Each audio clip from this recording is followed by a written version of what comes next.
You know it's this. Take a perk and a talk of that shit. Money swallowing like sis. Did it perfect in the kid. Got a billion who sang on my head. Look up better put on the road I just spent. I know we got $1 million. The devil that shit ain't not cheaper again. Hello and welcome back, fellow anime lovers, to MangaMuse. I am delighted to have you join us once again in the world of fanfiction and fantasy. This is the second part of What If Naruto Enters House of the Dragon? Special note, this fanfic is written and a masterpiece of NeonZangetsu on FANFICTIONnet. Do check and support the author too. Now smash the like, share and subscribe button for more. Also press the bell icon so that you never miss such great parts. Thanks for the introduction. Now let's dive into the world. Alicent was not unaccustomed to conflict. Such was the life of any lord or lady in Westeros, young and old alike. When one lived in the Red Keep, one learned this immutable truth. Life was conflict. To think otherwise was folly. What had father told her once? When one played the Game of Thrones, you lived or you died. There was no middle ground. Alicent counted herself lucky not to play such a dangerous game. She simply did as father told her to do. Life often worked out when she did. He knew best.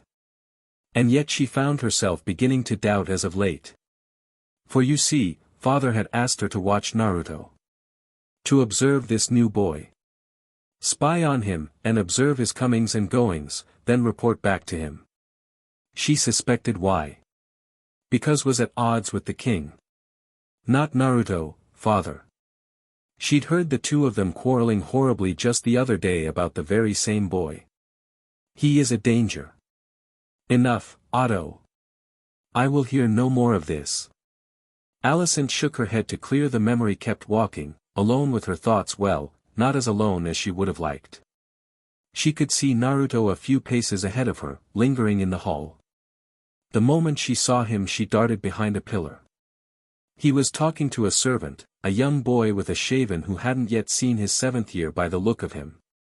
The blonde had a bit of bread in his hands. As she looked on, he passed it off to them, patted their head and sent them on their way. It was a very kind gesture. So much so that Alicent felt a small smile grace her face. For a moment she pondered her purpose. She'd observed him for the better part of 3 days now, all for naught. Barring these random acts of kindness and the occasional visit to the dragon pit, he hadn't done anything worthy of reporting. What was she to tell father then? That he fed the servants? That he liked dragons? Everyone knew that, just as most of the small council knew said dragons wouldn't dare harm him. Stranger still, Rhaenyra had also been spending much time with Naruto as of late. Too much, some might whisper. She fancied him. Alicent found she rather did as well, albeit in a different way. She appreciated the blonde's frank speech and kind words. If the whiskered warrior had a problem with something, or someone, he'd bloody well tell you, consequences be damned. Perhaps he was a bit too forthright at times, but surely that was no fault of his. Perhaps he also knew what father had asked of her, and was thus concealing his other talents. If he was, he'd not shown them to anyone else. Or perhaps he was simply kind. You're awful at spying, you know that. Alicent squeaked and darted back behind the pillar. Blast it, she'd gotten too close. Lingered too long. He'd noticed her. Maybe if she stayed terribly still and held her breath he wouldn't bother her further. Naruto tooted softly. I can see your dress. Her face burned. No, you can't. Alicent. He sounded like the brother she'd never truly had. Come out of there.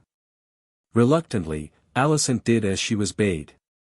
Her gaze flicked over him as she emerged, noting the long, tight black trousers and red tunic he wore. He'd taken to wearing the colors of House Targaryen as of late. Father often spat at that. She wondered why.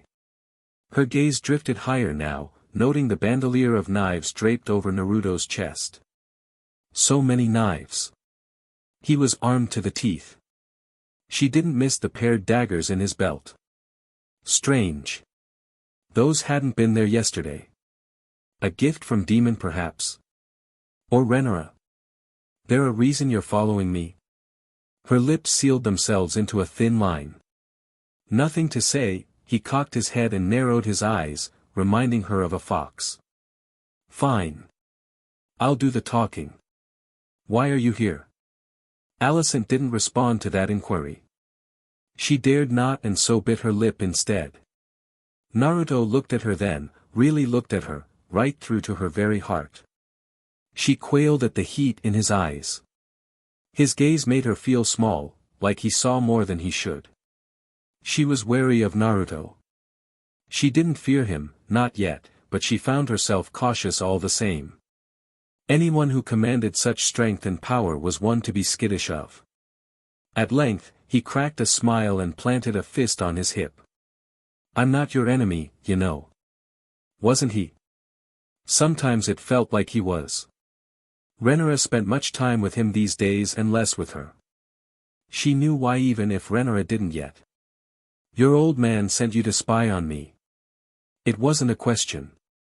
There was something in his voice just then, a touch of reproach, a hint of warning. She wasn't able to deny him. Her head bobbed in a nervous nod. Knew it, he palmed his face with a sigh and shook his head. That old geezer just won't let up. Is it because of the dragons? He squinted at her. It's about them, ain't it? Alicent fought down a flinch. She could understand his fascination for dragons, but she had no longing to ever ride one herself despite Rhaenyra's coaxing. Dragons were wild. Dragons were fierce. Dragons were death. And yet Naruto did not fear them. Why should he? She'd seen him cow car axes and walk through fire.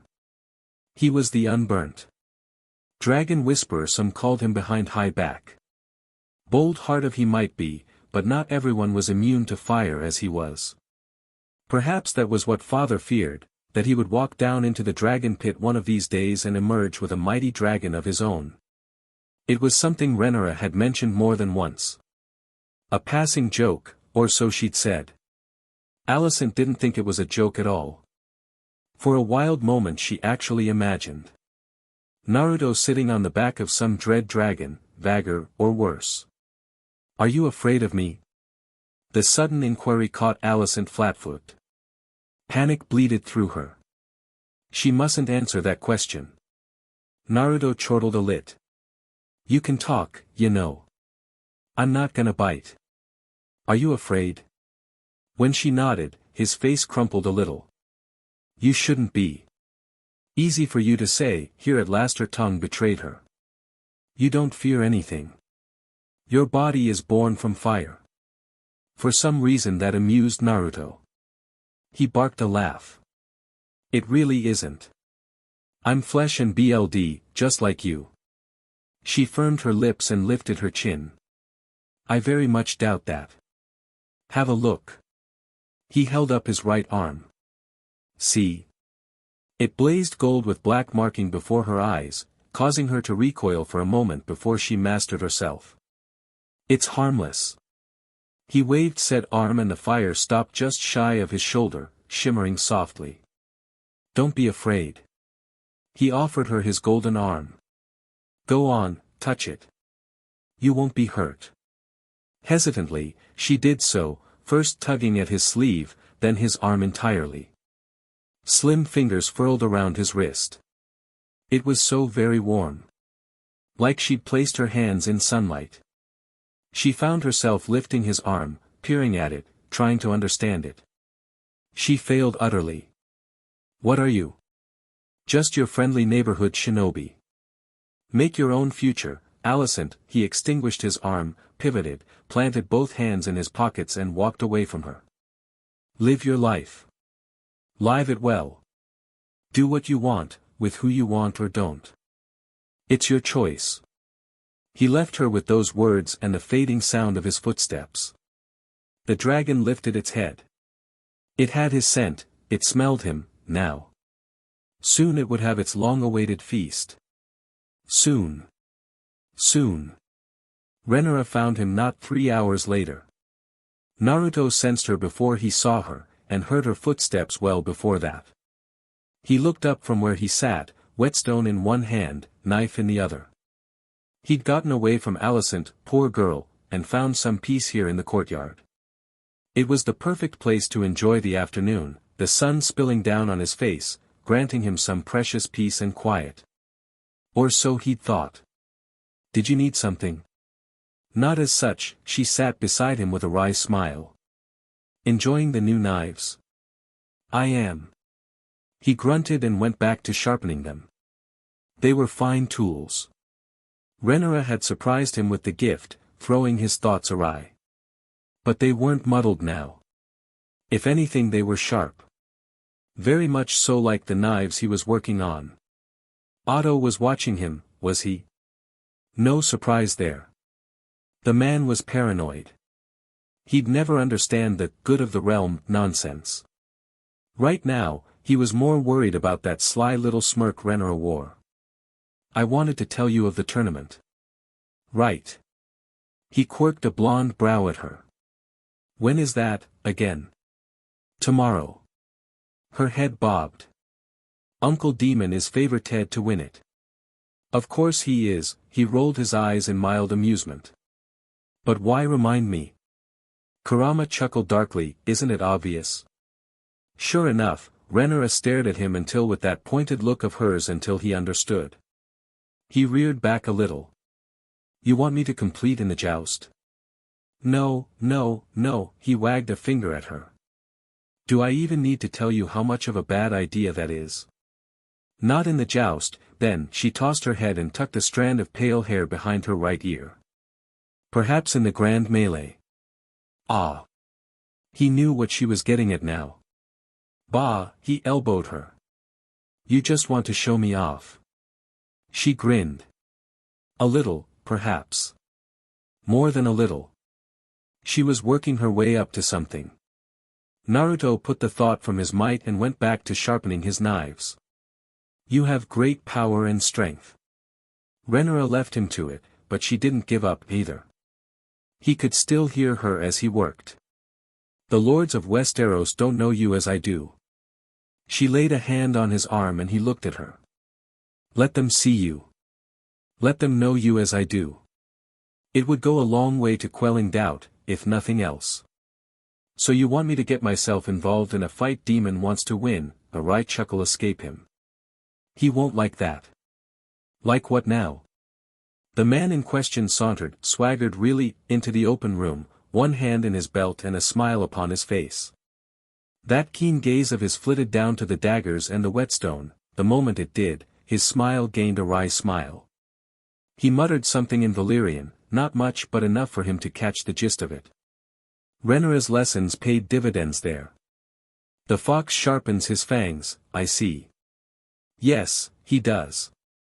Naruto clicked his tongue and glared bloody red daggers at the rogue prince. And the dragon will stop bearing his unless he wishes to be bit. Demon blinked in surprise, somewhat taken aback. Then he threw his head back and barked a laugh. You've been teaching him. Here and there. Rhaenyra preened. We've only been at it for a short while. You've told him about the tournament, then? I have, she pouted. He's being stubborn. Uncle and niece looked to him. Naruto sighed. It was painfully obvious what they were getting at, rather, what they wanted him to do. They thought it would be fun to have him fight. A game. Combat wasn't a game. He trained because he needed to keep his skills sharp in this strange sordid world he'd fallen into. He took no pleasure in cracking skulls, all right, maybe a little, where idiots were concerned. B.S. You enjoy a good tussle as much as the next. Need I remind you of all those hard right hooks you've dealt out? Caught between two Targaryens and the fox within, Naruto sighed. I'm more worried Rhaenyra's mother, to be honest. Demon's face closed down. That mewling woman. Oh, hush. Rhaenyra slapped his arm and gave him a cross look. She's having a girl. Your position is perfectly safe. The prince pivoted to face her, a brief flicker of hope and fear flashing in his eyes.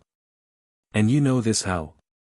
Naruto said so when he tended to mother. The princess rolled one shoulder in a shrug.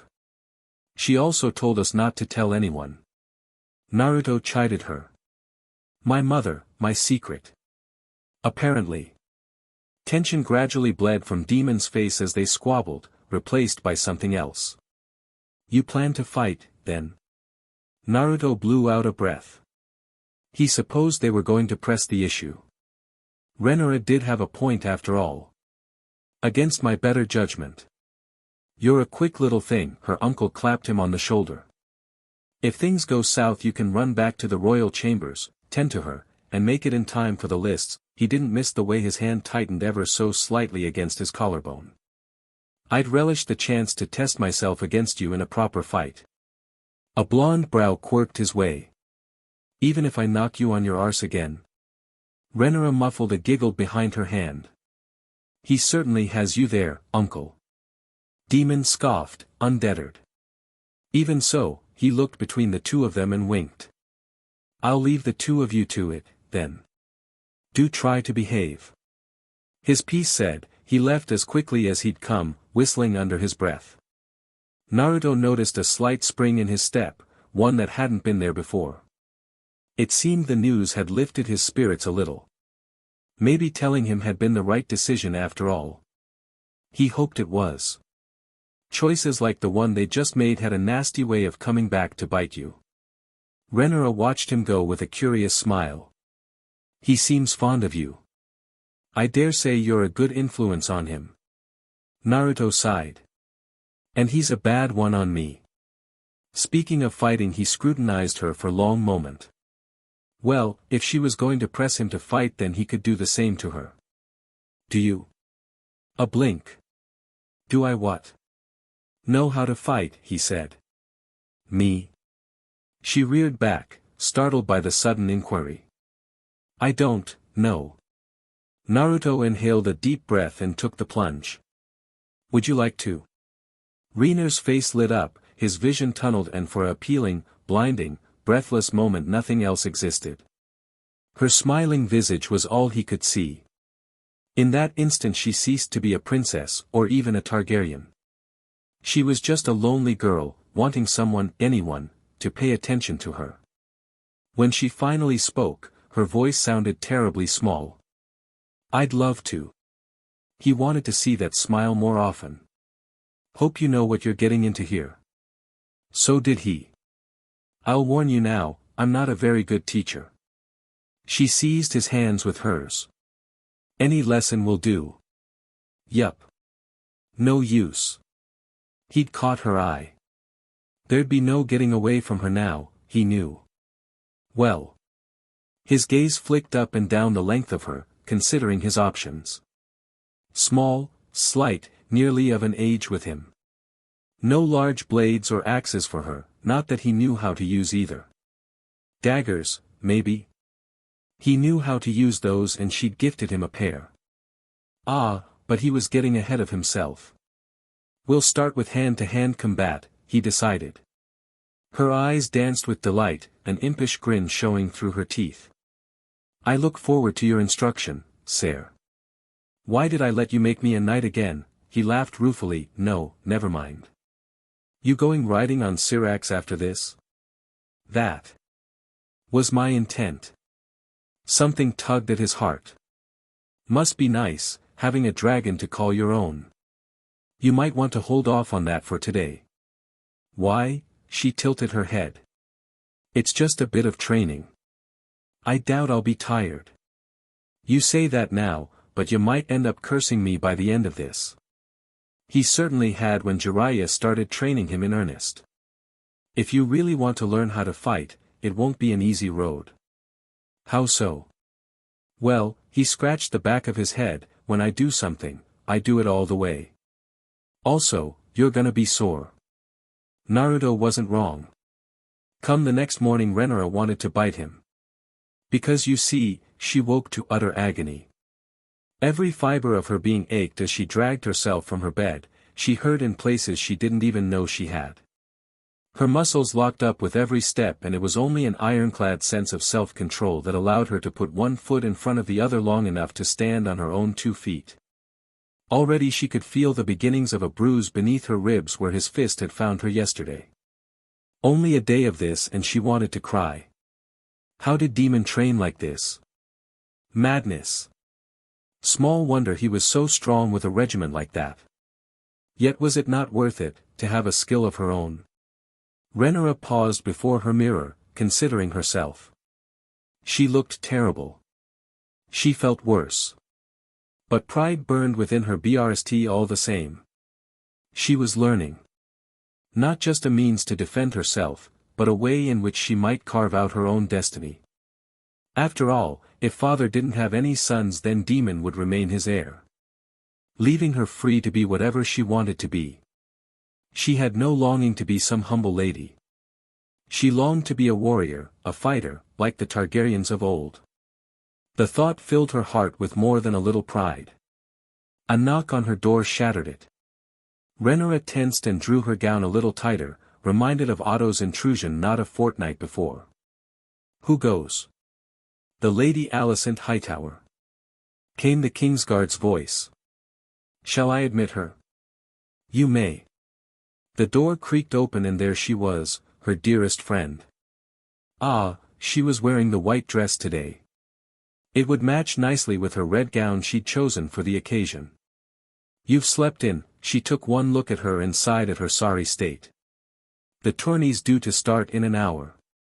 Come, let's get you dressed. Rhaenyra lifted her arms with a wince. And Naruto? Your mother's gone into LBR.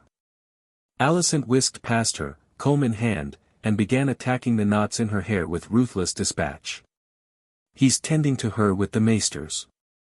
They kicked up quite the fuss. Rhaenyra hid a smile behind a jaw-popping yawn. Yes, she could imagine the doddering old men doing that. I'm sure they did. Alicent saw the bruise on her ribs and gasped. Are you alright? Did you fall last night? Into Naruto's fist, more like, she wore a rueful smile. He hit you. I asked him to. She pinched her wrist and shooed her hand away. It was just a bit of training, all in good fun. Alicent's face was a study of contrasts as she helped her into the gown. You trust him too easily. And you not enough, perhaps. She stuck out her tongue. He's harmless. Alicent quirked a dark brow her way. To us, at least, she amended. Help me walk, would you? My legs ache. She offered a silent prayer for her mother. Surely she was having an uncomplicated BRTH. Emma always hated the pain. Really, the pain was the worst part of it all, the part that always broke her, no matter what. She'd been through countless births, and every time she danced with death. Each time, the stranger took his due, be it from her, or another stillborn child brought into the world. Every bloody time. And with each failed BRTH, she lost a little more of herself. But it was worse this time. No, something was wrong. The child wouldn't come. Rather, it refused to. She felt herself faltering, her stamina fading. Someone had said the babe was in breach, whatever in the seven hells that meant. One of the maesters had run to fetch VERYYYY. Everything was a dry grey haze. Breathing hurt. She couldn't get enough air, and oh gods, her belly. Push now. And then a golden hand patted her knee ever so gently. Don't worry about the bleeding. I've got you. Emma looked up from her birthing bed with a startled yelp. How did you get in here? Naruto hummed, blue eyes crinkling in a smile. Through the window. How else? It's 1,000-foot drop to the sea. He smiled. I'm a good climber. What in the seven hells? A startled shout told her the maesters had finally taken notice of him. Begone, boy. This is no place for a wastrel like you. He scoffed at them. Didn't ask, don't care, go away. She cannot deliver the baby safely. In times such as these we must Who decided that? Naruto snarled over him. These gods of yours? Let me tell you something about gods. After today's fiasco his temper must have and truly gotten away from him, because he absolutely growled. They don't know SHT. I fought one. I won. Yours can try to strike me down if they have a problem with me being here. Guards. Remove him at once. Emma didn't see what happened next. But she certainly heard it. A muffled thump and a strangled gasp put paid for that. Naruto's voice rang over it all, clear as a bell. Any other objections?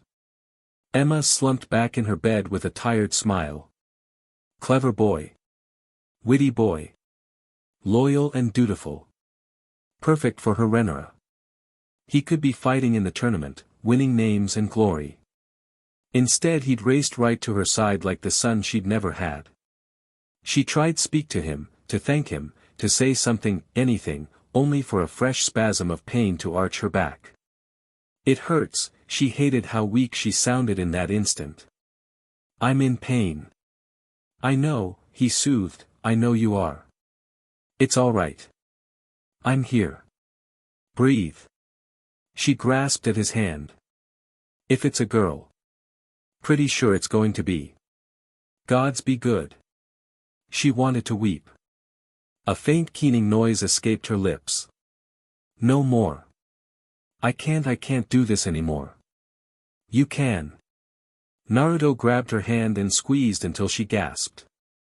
The pain centered her, dragging her back from the brink. Just push.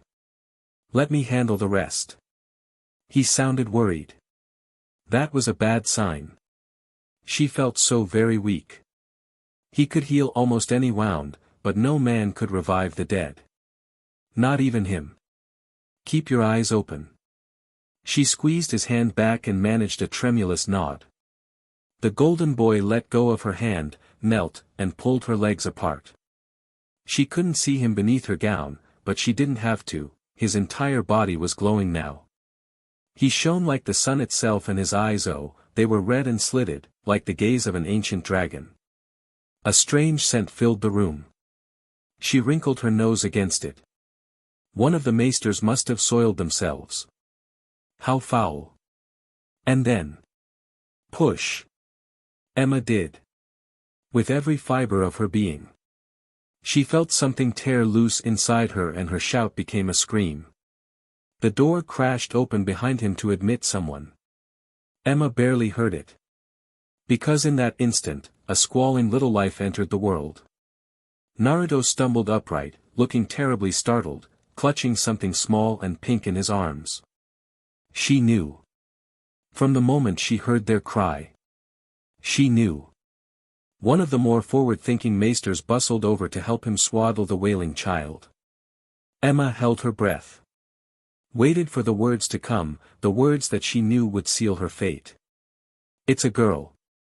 Emma slumped with a sob. No. None of that. Naruto handed the babe off and pinched her thigh. You're alive.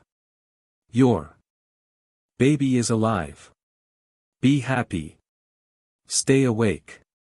Someone pressed the babe, Visenya, into her arm. She held her new daughter close. Tears welled up in her eyes and she could not hold them back. How can I be happy? She scrubbed her face with a bloody hand, not caring of the stains she left behind. You don't understand, Viserys needs a son. The council will set me aside now. Everything's ruined. It was all ruined. All for naught. She was a failure, as both a wife and a mother. So tired, so weak. Emma barely felt golden hands settle on her stomach. She fell into the blackness. She owed Naruto her life. Emma knew that, she did, really, and a part of her was grateful that she lived. Another chance to see the sun rise over King's Landing. Another chance to hold her daughter. She had not expected to see such. Life was a great gift she knew, and she'd come perilously close to losing hers. Had she been left to fate, she and her child would be naught but ashes now. She lived solely because of his skills. But she could not sleep. She tried and tried and tried, but rest would not come. Because you see, Emma was afraid. So very afraid.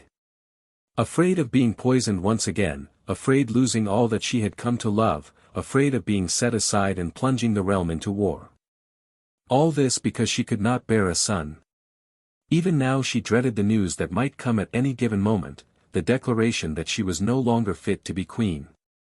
She put on a brave face for her daughter's sake, but she could not hide the pain she felt inside.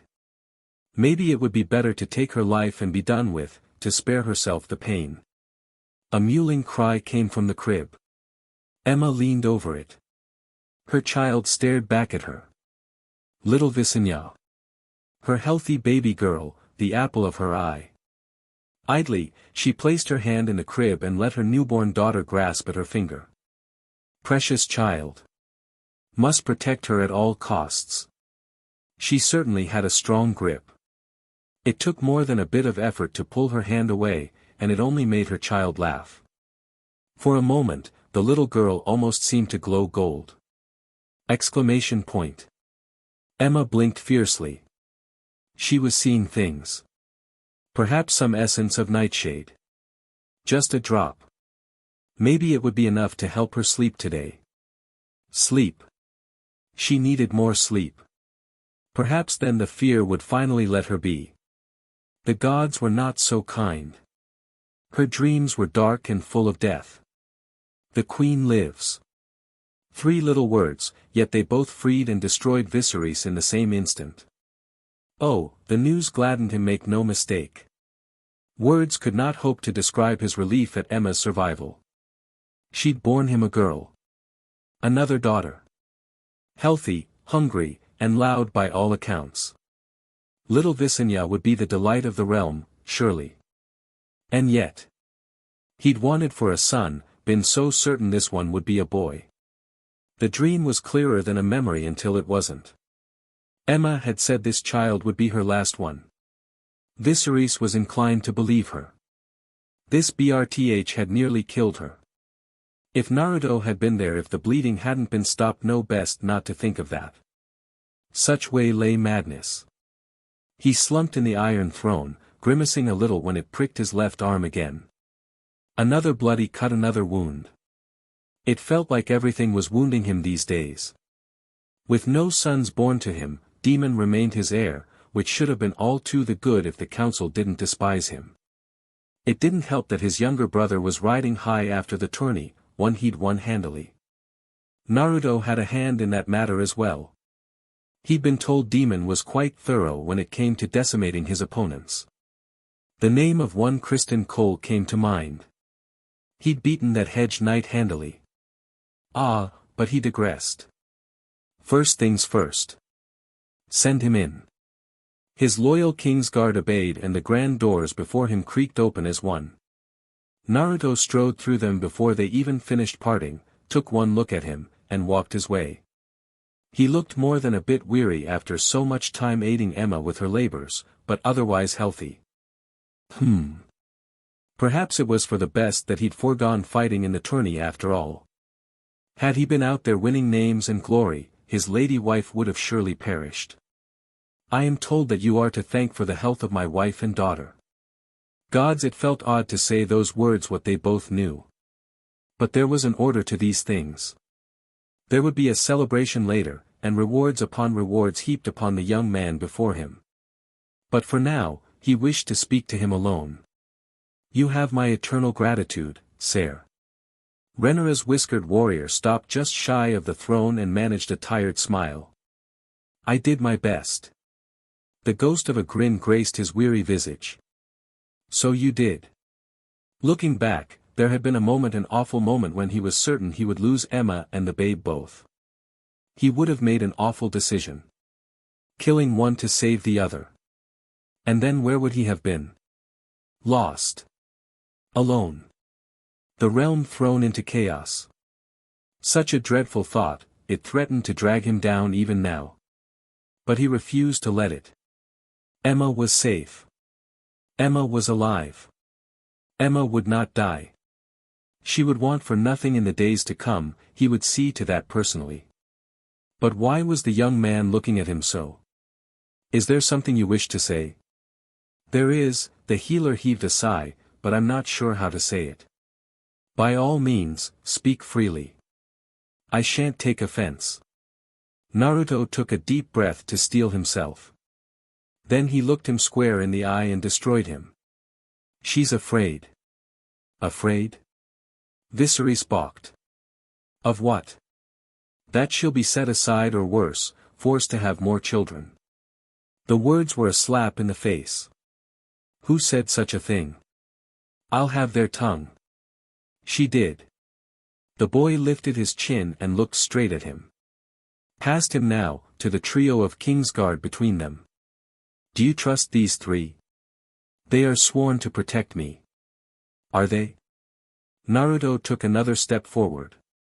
The Kingsguard bridled at his unrelenting approach, hands flying to the hilts of their swords for what little good it did them.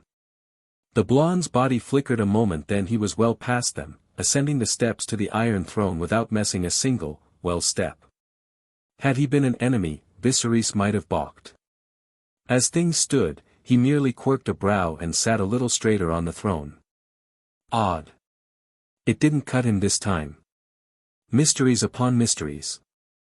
Still, it seemed this one held many secrets indeed. He thanked the gods every day that Rhaenyra had found him first. He did not want this one as an enemy. No, nay, never. This boy could burn cities to the ground. Credit where it was due, his Kingsguard recovered quickly and rounded on him. Swords flew from their sheaths. The tallest stepped forth, ready to defend him. Step away from the king. Don't. Blue glared over Naruto's shoulder, considering the armed trio as one might a band of unruly children, not the lethal warriors they truly were. I'm not in the mood. Get in my way and you're getting 1,000 years of death. Viserys shivered on his throne. Not an idle threat, that. Not from Naruto. Not when he was in such a foul mood that 1,000 years of death. It sounded like a most formidable technique indeed. He waved a hand. Leave us. His guards bridled, caught flatfoot by his command. But my king has spoken, he growled over their protests. I am in no danger here. Or do you think me unable to defend myself? Naruto hid a wry smile behind his hand. Beneath his gaze they did as their king bade them and made for the doors, albeit begrudgingly. More than one looked back as they slipped through. At last the great wooden barrier closed behind them and they were alone once more. Only then did Viserys dare face his unlikely ally. You are certain of what you heard? A nod. She was crying before you arrived. Bawling her eyes out. I see. Viserys dearly wished he didn't. Ignorance was bliss. I will seek her out, he sank back into the throne with a sigh. Speak with her. Yet again, he was left untouched by the blades. A matter for later. Rest assured, I will put this matter to bed. Naruto huffed. You'd better, or I'll never forgive you. Viserys winced. You have done me and mine great service. I could name you to my Kingsguard, but you don't want that, do you? A wry grin touched whiskered cheeks. Don't get me wrong, Naruto crossed both arms behind his head, armor looks nice and all, but it not really my style. No, he supposed not. He couldn't imagine this agile young man wanting to wear heavy plate. His power lay in his mobility, his freedom, his ability to range about the Red Keep unmolested. Otto could disparage him all he liked, after today, Naruto had proven his worth tenfold. The whole of the realm. I owe you a debt I can never truly repay. But I will try, he leaned forward against the throne. Ask anything of me, no, he amended, feeling that wasn't enough, any three things of me, and if they are within my power to grant, you shall have them. Wealth, fame, power, anything you wish. The boy's face went red, not from anger but embarrassment. I don't deserve. You do. Viserys tapped Blackfire down against the throne, silencing him. You have been a loyal companion to Rhaenyra and done good service to my wife. You deserve more than a mere knighthood." When the blonde didn't respond, he heaved a sigh and slouched anew. "You truly are an enigma. With but a single slide, I could make you a lord, you and your descendants both, from this day until your last day.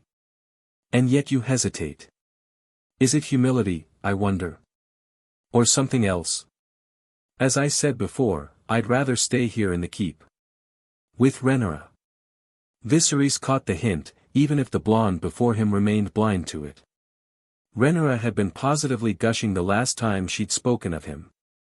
She held nothing but praise and admiration for this young man. And he seemed rather fond of her. He'd seen the way they stared at one another when they thought the other wasn't looking. His daughter had even taken up dagger work under Naruto's instruction. Seeing the two of them together made him feel alive in a way he hadn't been for years. Perhaps. Viserys knuckled a fist against his cheek, considering the matter a moment more. He and Emma had been forced together at a young age, but love blossomed between them in time. Could the same not happen to these two? Was there a chance? Another, smaller, less altruistic voice that argued for its sake as well. That kind of power in the Targaryen blood, it would make them legends. No longer would they have to rely solely upon their dragons to keep lords and ladies in line. Theirs would become an empire spanning for hundreds of years. But he could not ask such a thing directly. It would ruin their fun. Surely there must be something you want. For some reason that set the blonde to coughing. Nope. Nothing comes to mind. Naruto hastily scratched at a whiskered cheek with one finger. Any chance I can hold on to those favors for a while? Can't really think of anything to ask right now. Viserys barked a laugh. As you wish. How fares Rhaenyra? That smile became a touch less strained. Fussing over her new sister. Said she's going to put an egg in her cradle today. That sounded like her. Then we shall leave her to it for now. There are things I would speak of with you. Tell me, son, have you ever been taught to woo another? Naruto tilted his head. Woo. Visenya was an energetic child. Not necessarily a bad thing, Rhaenyra found. Her new sister did not fuss or cry as a normal babe might, but neither would she be still at that.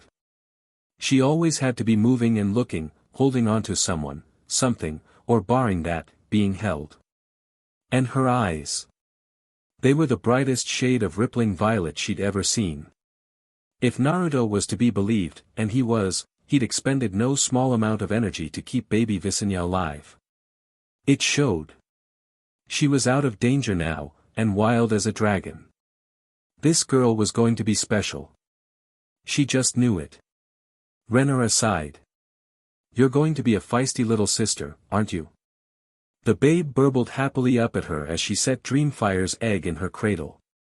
It was a darker color, reminding her of Vagor. She knew it would hatch. She just knew it. Truth be told, she rather liked the idea of being a big sister. To have a little life to guide and mentor, to have and to hold, to mold in all the right ways.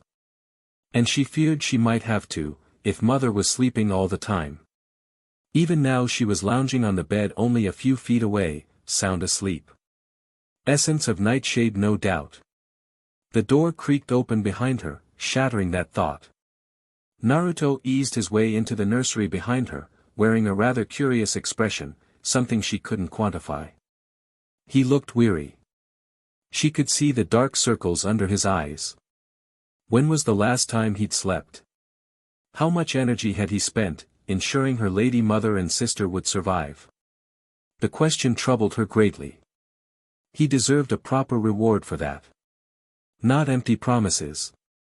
Thank you, she stepped to him with a whisper, hating herself for the tremor in her voice.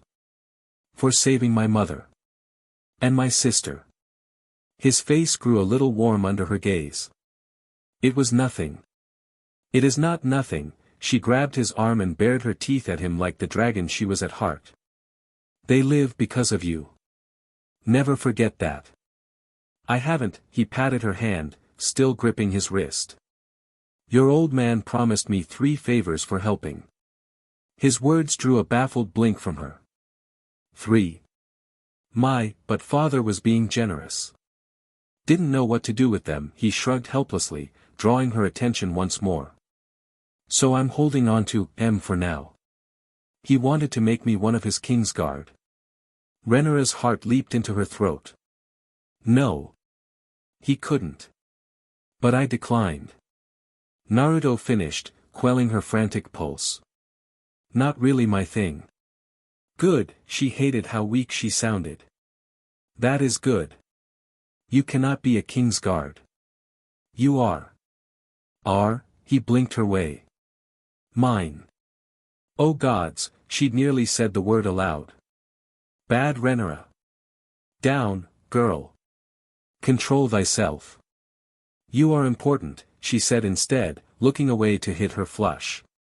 Your talents would be wasted with them. On that we agree. He looked past her, to her sister's cradle, made curious by the sounds coming from within. You put an egg in there already? I did, she answered quickly, all too happy for the change in topic. Would you like to see? Naruto leaned over the cradle to regard little VERYYYY. Her baby sister babbled gormlessly at him and pawed at his hand. She actually managed to latch onto it. Ow, he laughed and yanked his arm back. Quite the grip she's got. I wonder what it's like, bonding with a dragon. He ran his fingers over her egg, humming softly. Sure, I can calm him down in a pinch, maybe even make friends with M, but a bond? That's something I'll never have. He turned and looked her square in the eye. Your people are born with your dragons. You tame dragons, live with your dragons, and you'll probably die with your dragons. I kinda envy you, you know. A pale brow rose. You envy me? In that regard? Yes, he granted her a boyish grin. Have you ever heard baby dragons sing? She preened a little. I have. It's appealing.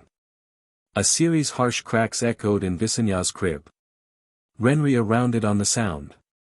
It was a noise she knew all too well. She darted back to her sister's crib just in time to see the egg split from within. A snout move itself through one of the cracks, followed by a claw, then a tail.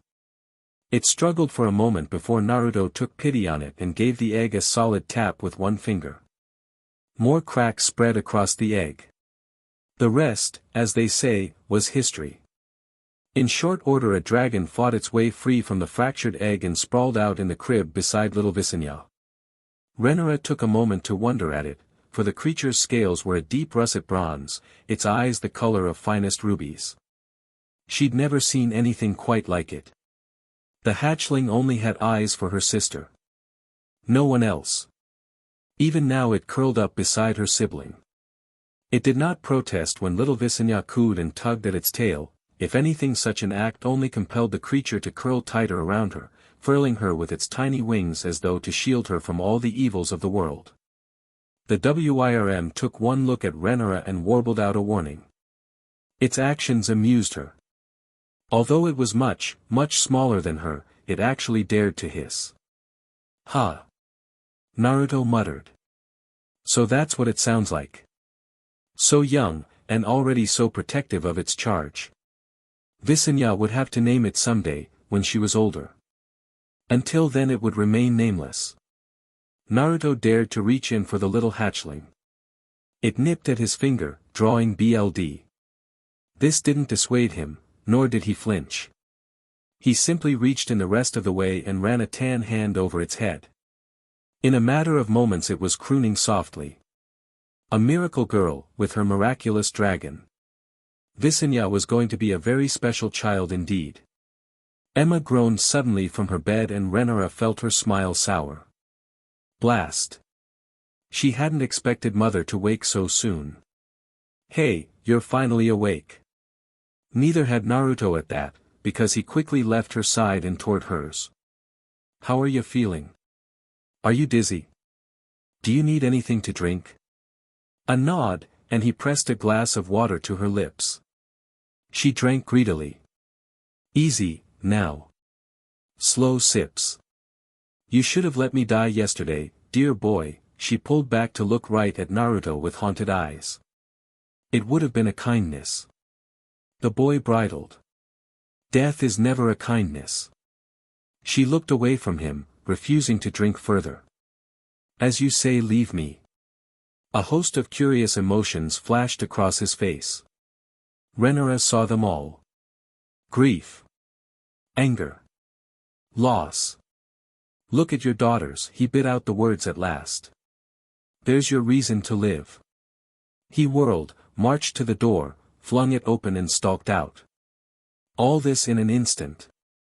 By the time Rhaenyra realized what had transpired, he was already gone. Naruto.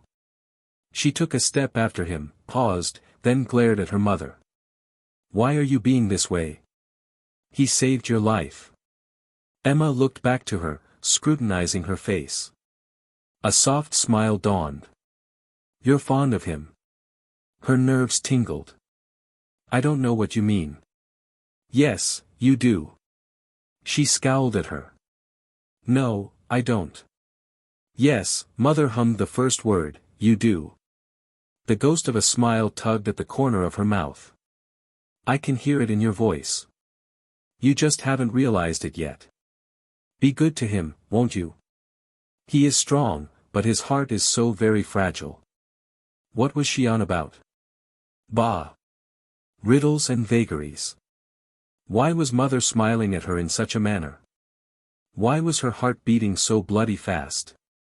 Why was she running after Naruto? The small council seated themselves before him once more. Viserys took them in at a glance. Grand Maester Melas.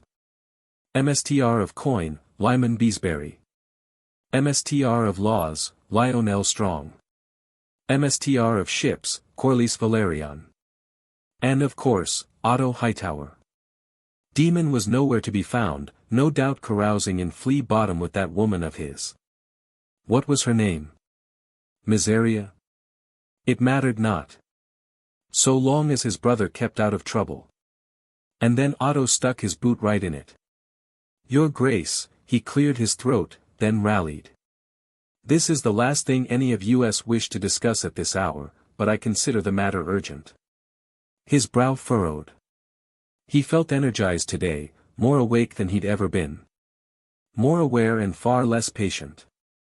He wanted to be with Emma, wanted this meeting over and done with. What matter? That of your succession. His hand answered. You are left without an obvious heir. Lord Corlys bridled. The king has an heir, my lord hand. Otto barreled on. Despite how difficult this time is, your grace, I feel it important the succession be firmly in place for the stability of the realm. The succession is already set. Lord Strong interjected now. By precedent and law. Shall we say his name? Corlys took his seat at last. Demon is the heir. Maester Melas clicked his tongue. If he were to remain uncontested heir, it would destabilize the realm. The realm? Lord Corlys scoffed. Or this council? Otto sighed. No one here could know what Demon would do were he king, but no one can doubt his ambition. Aha! Viserys understood, now. Oh, yes. He knew full well where this was going. Had he always been so blind? So pliable? So easily manipulated? Look what he did with the gold cloaks. Otto prattled on. The City Watch is fiercely loyal, an army 2,000 strong. An army you gave him, Otto. Viserys rounded on him, gnashing his teeth. I named Demon MSTR of Laws, but you said he was a tyrant. As MSTR of Coin, you said he was a spendthrift that would beggar the realm. Putting him in charge of the City Watch was your solution. A half measure, your grace, his hand sighed. The truth is, Demon should be far away from this court. No. He would not allow it. He'd sooner lop off his own arm. Demon is my brother.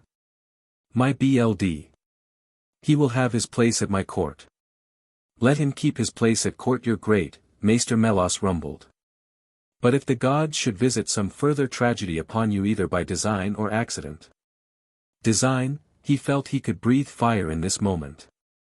What are you saying? My brother would murder me. Take my crown. Are you? No one dared speak. Please, he scoffed into the silence that followed.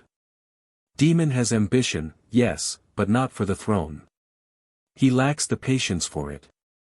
The gods have yet to make a man who lacks the patience for absolute power, your grace. Of course Otto would say such.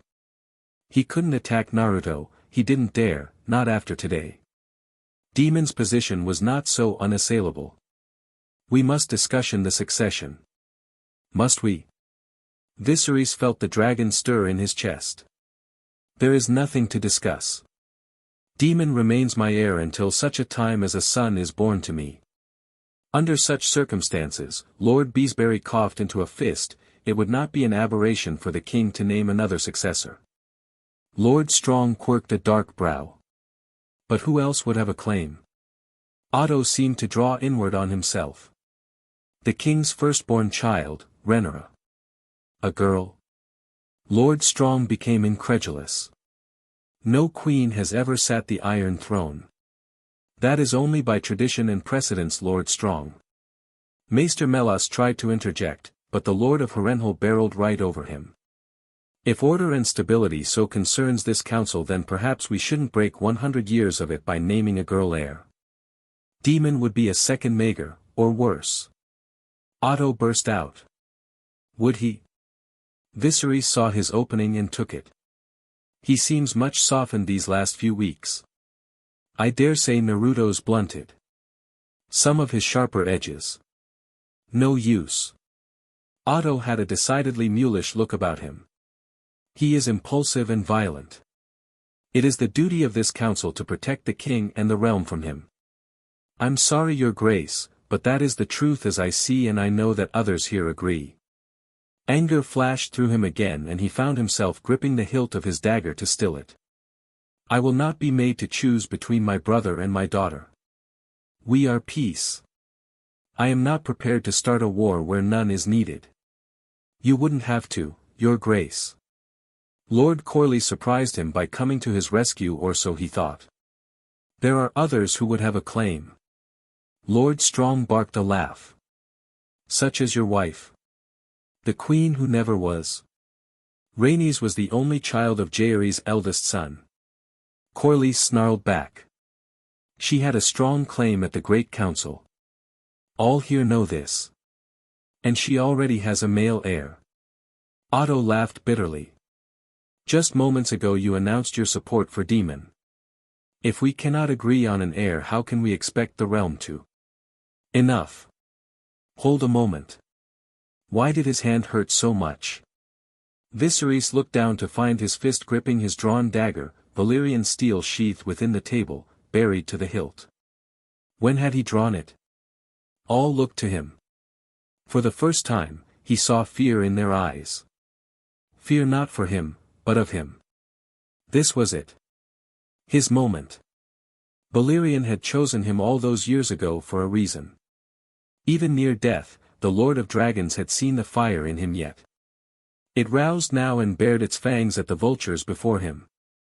That is not a matter I wish to discuss at this time. He silenced the man with a glower as he drew his knife and sheathed it once more.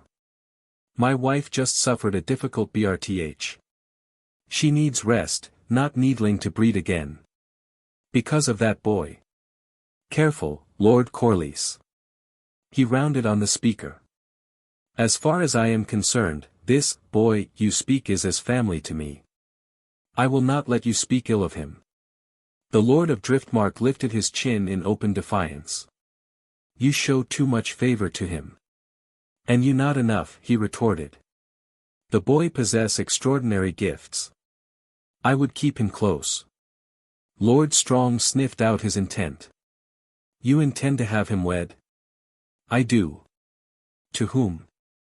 Otto looked like he'd did bad on a lemon. The ghost of a smile touched the corner of his mouth. I am mulling over a match, but nothing is certain. Lord Beesbury sniffed. Power aside, he has no lands, no wealth. Only a knighthood to his name. But he does have honor. Viserys stared the older man down until he averted his gaze. Principles. Your Grace, no one has even seen him fight, he disdains the game. Reluctance to murder is not a weakness. Perhaps we are going about this the wrong way. Maester Melos dragged himself upright in his chair, metal links clanking around his neck. The queen will be able to breed again, and when she does. No. The council fell quiet. It took Viserys another moment to realize he'd been the one to say that word. Otto broke the silence first. Your Grace. I said no. They had grown accustomed to his kindness, of him yielding to them. No more. I will not press Emma for another child. She has suffered enough. And he had been lenient for far too long. What had Demon told him, once? He was the dragon. His word was law. It was high time they remembered. Then perhaps we should. I will hear no talk of setting her aside. Out came the dagger again. The next man to suggest it will lose his tongue and an eye besides. There is another way. Much to his disbelief, Otto actually rallied once more. Do not set her aside, but take another wife, as Aegon did before.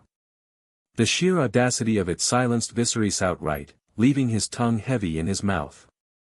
One could have heard a pin drop in the silence that followed. And then. They all went mad. Are you mad? Lord Strong flung up a hand. Never mind the realm, the faith would never stand for it. The common folk will understand. There will be rebellion. Then we shall. My wife and daughter nearly died. Viserys surged to his feet. The sudden movement silenced his counsel. I will not sit here and watch crows circle them while they yet live. No one, not even Otto, dared challenge him. He refused to look at them and made for the door. His Kingsguard followed. With his right hand he sheathed his dagger, with the left, he moved the council doors open and marched through them, uncaring of the scene he made. He wanted only to be gone from this place and be with his wife. The doors creaked shut behind him. He kept walking, through the darkness, even as shadows fell across his face. Perhaps it was time. A visit to the dragon pit might be in order, he might even go after this very meeting. He had not sought out another dragon after Balerian's death, in truth, he'd never felt the need. He'd only ridden the Black Dread once, yes, but he remembered how to ride. Every Targaryen was trained in such as soon as they learned to walk, and such lessons did not fade with time. His council would learn to listen to him again as they once had. He and the dragon he was about to seek. Yes, he decided as he heard raised voices echo in the chamber he'd just left, a visit to the dragon pit was most certainly in order. Love. Rhaenyra found the very concept puzzling. Did she know what love was? She loved mother, she loved father, and she loved little Visenya. She loved Syrax as she loved her dear friend Alicent. Did she love Naruto? She wasn't sure. They'd only known one another a short while, and yet she found herself enjoying his company all the same. No, more than that. If not for him, her mother and baby sister would be gone, dead and burning, ashes on a pyre. Her heart clenched at the thought, and anxiety buzzed through her as she raced down the hall. Naruto had put an end to that future. Mother would never die in childbirth now. For that she was forever grateful, if not more. Maybe mother was right. Maybe she was fond of him after all. Naruto was a mystery, an enigma, a puzzle she longed to solve. He was Foxfire. This time it was she who caught up to him, and no, Rhaenyra didn't miss the delicious irony in that. She found him drilling with his new daggers in the yard, tearing apart a practice dummy with lethal dispatch. Rather than approach, she lingered instead, watching him from afar, entranced by his movements. No mad magic to be seen here, this was sheer skill, instinct incarnate. He carved his silent foe up like a cake and left it in pieces. Were his opponent human, they would have been a bloody mess at his feet. He really was upset, wasn't he? She coughed to gain his attention. He spun, and for a fleeting instant, she glimpsed more than anger in his face, for unshed tears gleamed in his eyes. He blinked them away quickly and recovered, but the expression stayed with her. The sight of his sorrow hurt her more than she dared admit. His pain was hers. I don't understand your mom. He flung up his arms and despaired. She has plenty to live for. How can she want to die? I might, Rhaenyra thought to herself. If I were in mother's position, forced to squeeze out children year after year with no reprieve, I might want to die as well. Her parents loved one another dearly, but to willingly put oneself through that kind of pain, what could possibly compel such madness? Uncle Demon had laughed when she'd asked him. There's more to it than pain, dear niece. You'll understand someday. Would she? Rhaenyra had very much doubted it at the time. Now she began to see the truth of those words. She felt her heart quicken again, as it often had in his presence, and felt compelled to move to his side. He was hurting. She wanted to help, wanted to take him in her arms and hold him close, tell him all was well, that he had nothing to fear. He was still looking to her, awaiting an answer. It is a sad world we live in, she said at length, choosing her words with infinite care. My dear mother has suffered through this since she was younger than me. Is it any wonder she craves a reprieve? That's different, he huffed, no doubt made rather indignant by the truth of her words. But to want death.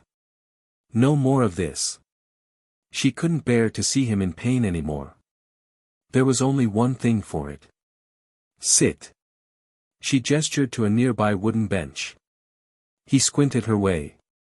Why? Please, she begged. Fine, he did as she bade. There, I'm sitting now, Waheahi. His words peaked into a strangle noise as she deftly stepped in and took him from behind, wrapping her arms around him as her chin came down atop his shoulder. He stiffened at her close proximity. What are you doing? Hugging you, she answered honestly. Alicent often does this for me when I'm stressed. It helps ever so much. No response from him. That simply wouldn't do. She paused to consider him, wholly out of her depth. Is this helping? A hoarse little laugh left his lips. A bit. He leaned back into her and Rhaenyra found herself yelping a little as she staggered. Heavy. She pushed her body into his back to steady herself, but that pressed them even closer to one another and left her rubbing her cheek against his. The faint smell of sunshine and, what had he called it? Chakra, reached her nose. It was a strangely pleasant aroma. I won't her die. When he finally spoke, his voice was a whisper, for her ears and hers alone. You, or her. I swear it. She smiled softly. I know. I never go back on my word. I know, she crooned softly. You never do. A sudden whim seized her and she acted upon it. Naruto made a small noise of annoyance when she let go of him, only to frown when sat beside him, took a hold of his head, and guided him into her lap. Oi, his face went so very red. What are you? You must rest.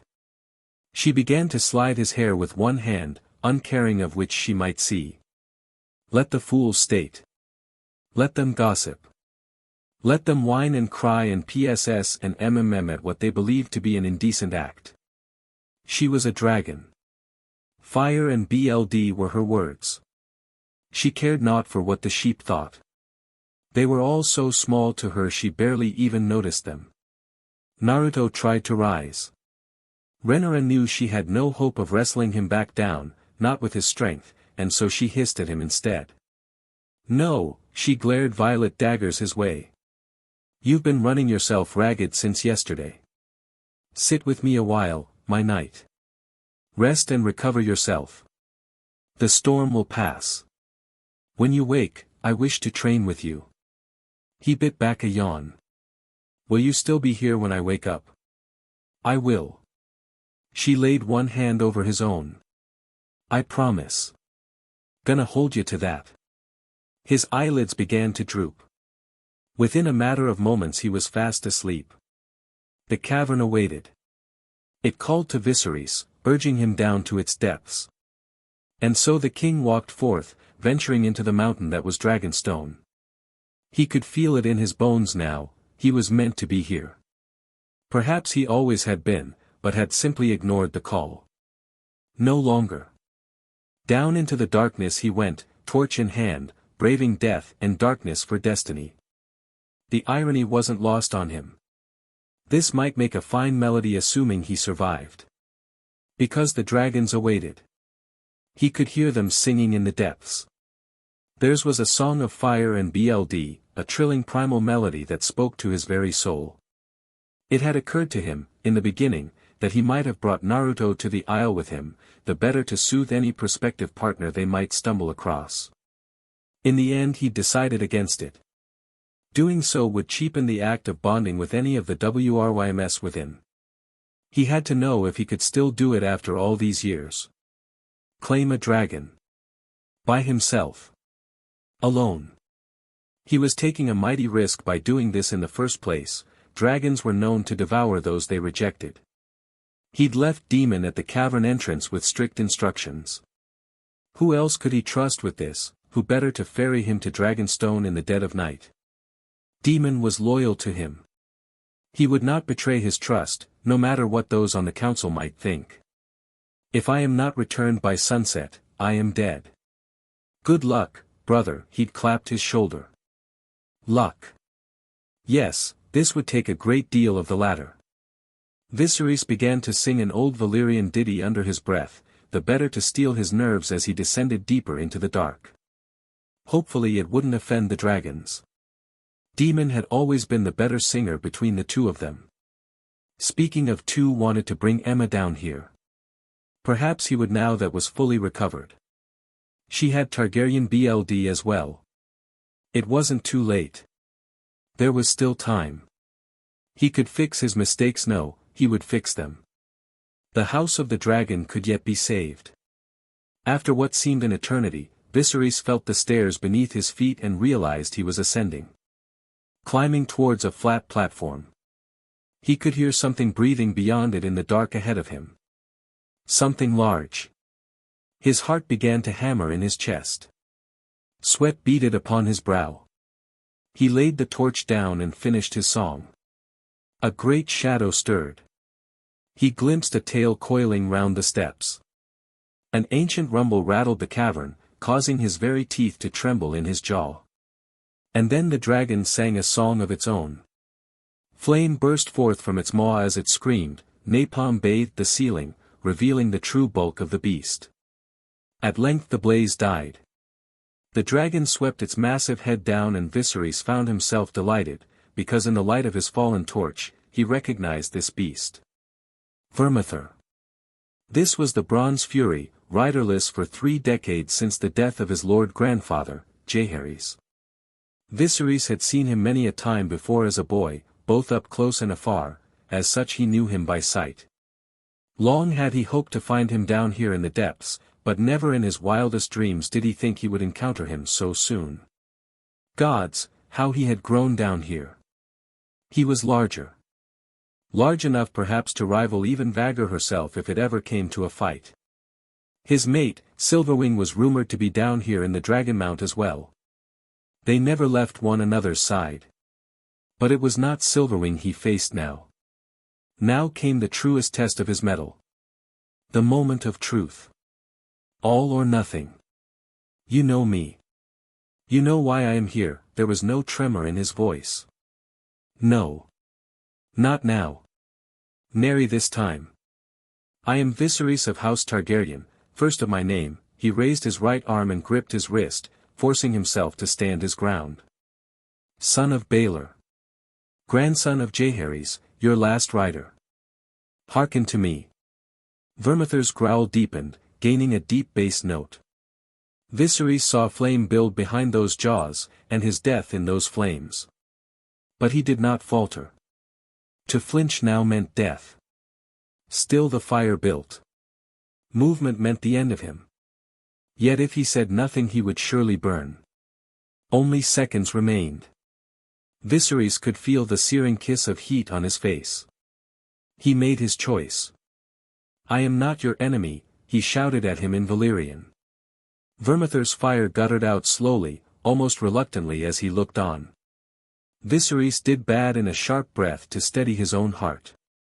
And well that he held that breath, because the mighty bronze dragon buelled in closer to regard him further.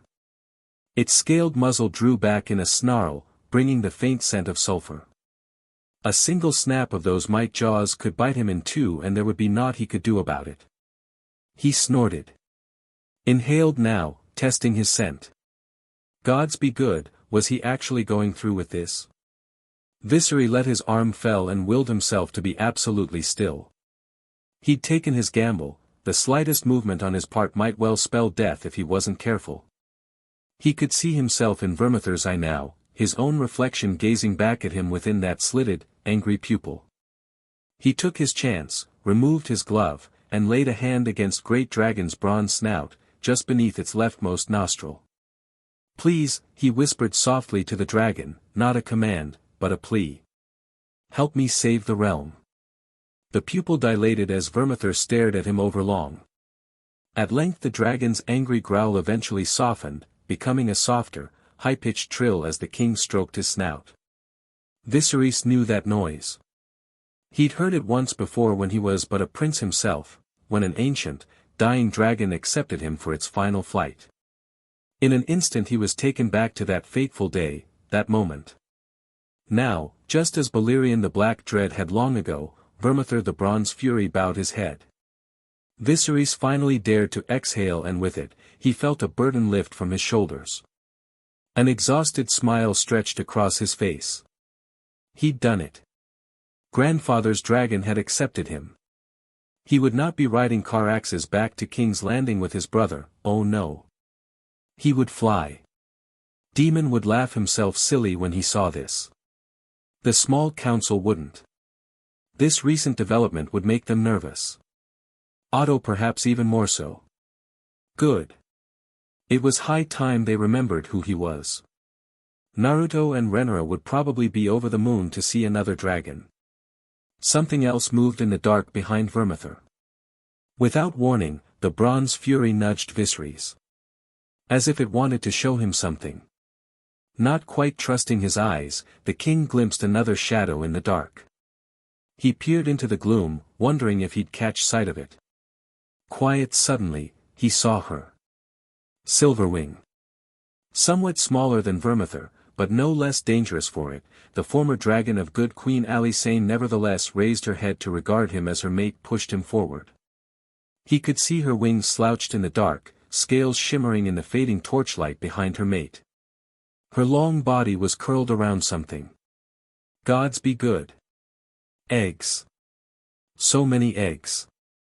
He could see 9 of them from there. There might be more in the dark.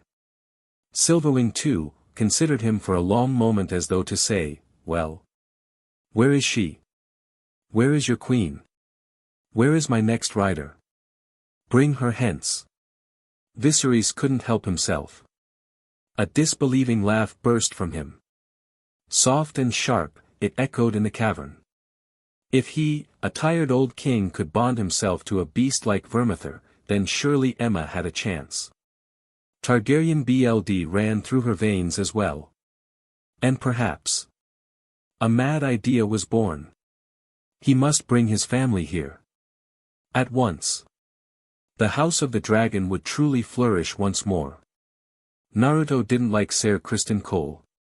He couldn't rightly say why he disliked the newest member of the Kingsguard, only that he did. The man in question wasn't even a bad person per se, just too defined by a strict code of honor. It didn't help that Rhaenyra had been the one to elected him to said Kingsguard herself, making the man even more indebted to her. Everywhere she went, Cole followed like a watchful hound. Always. Every DMN time. It was bloody exasperating. He had his morals, sure, but he wasn't trapped by some strange vow.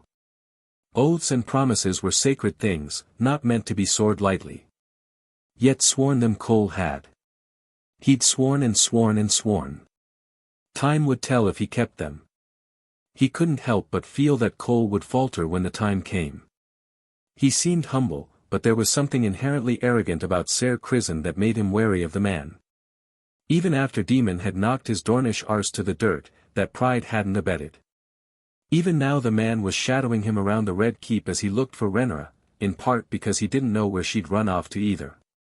They'd walked in silence for the better part of 5 minutes now. You are too close to the princess these days. Naruto sighed. It was too much to hope it would last. What she and I do is none of your business. The new knight didn't take the bait. I believe it is. That's cute. He kept walking, refusing to look back and give the man the time of the day. You know, you're awfully proud for a man who ate dirt a few weeks ago. Didn't you lose to Demon in the tourney? I recall him knocking you on your arse. Cole's face reflected no outward sign of anger, but it was there. He could sense it, smoldering just under the surface. The prince is skilled. And I'm better, Naruto rounded on him, bringing him up short. Keep that in mind before you do something foolish. Cole considered him for a long moment. The ghost of a smile graced his tan face. You love her, don't you? He's not wrong. Hey, hey. Naruto felt his face burn as he whirled and marched away. I don't even know what love is. I've never felt it before, you know. He enjoyed being around Rhaenyra. She'd proven herself a capable student and she was improving with her daggers. Nothing simpler, right? His face felt strangely warm. He shook it off. Nevertheless, you cannot be with her. You are low-born.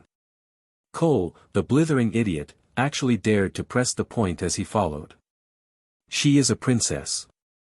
The two of you cannot be. The king will never allow it. She's my friend. The silence was his answer. Bah! Showed what little he knew. Viserys when they met in private seemed to delight in taking every opportunity to push him and Rhaenyra together. He would encourage them to ride on dragonback, walk through the gardens, train with the MSTR of arms, visit little Visenya and her growing dragon, anything so long as the two of them did it together. They even ate together during meals. Not that Naruto minded. If Rhaenyra's father was angling after something, it seemed benevolent enough. Kind even, when compared to the grasping ambitions of the small council. Viserys had been nothing but good to him.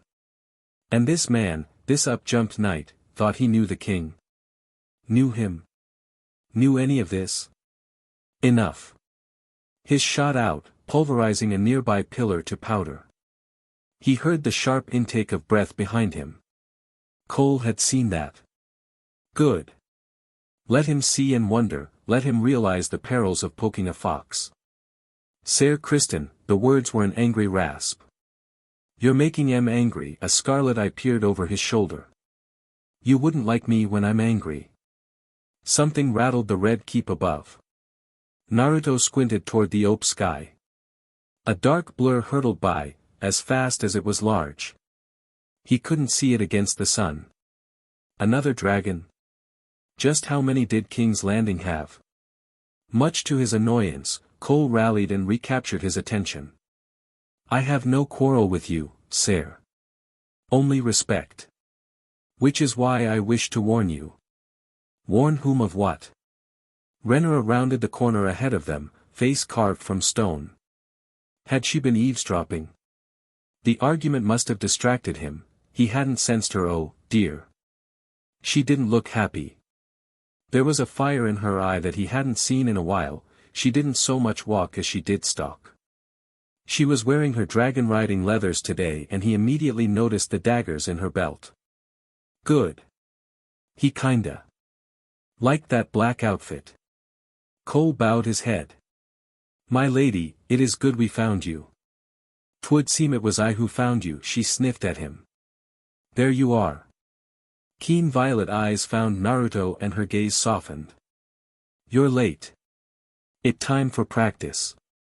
He nodded, grateful for the olive branch she'd offered. SWHY I was looking for ya. Where to this time? Her grin made his heart race. I was thinking near the heart tree today. Would that suffice? Good place. Quiet enough. Downright secluded. Nice and quiet. Fine by me. Lovely, those lively orbs of hers lit up. Then let us be off. Cole moved to follow. Rhaenyra whirled to face the Kingsgarden, fixed him with a smoldering glare. I have another task for you today, Ser Criston. You will guard my mother.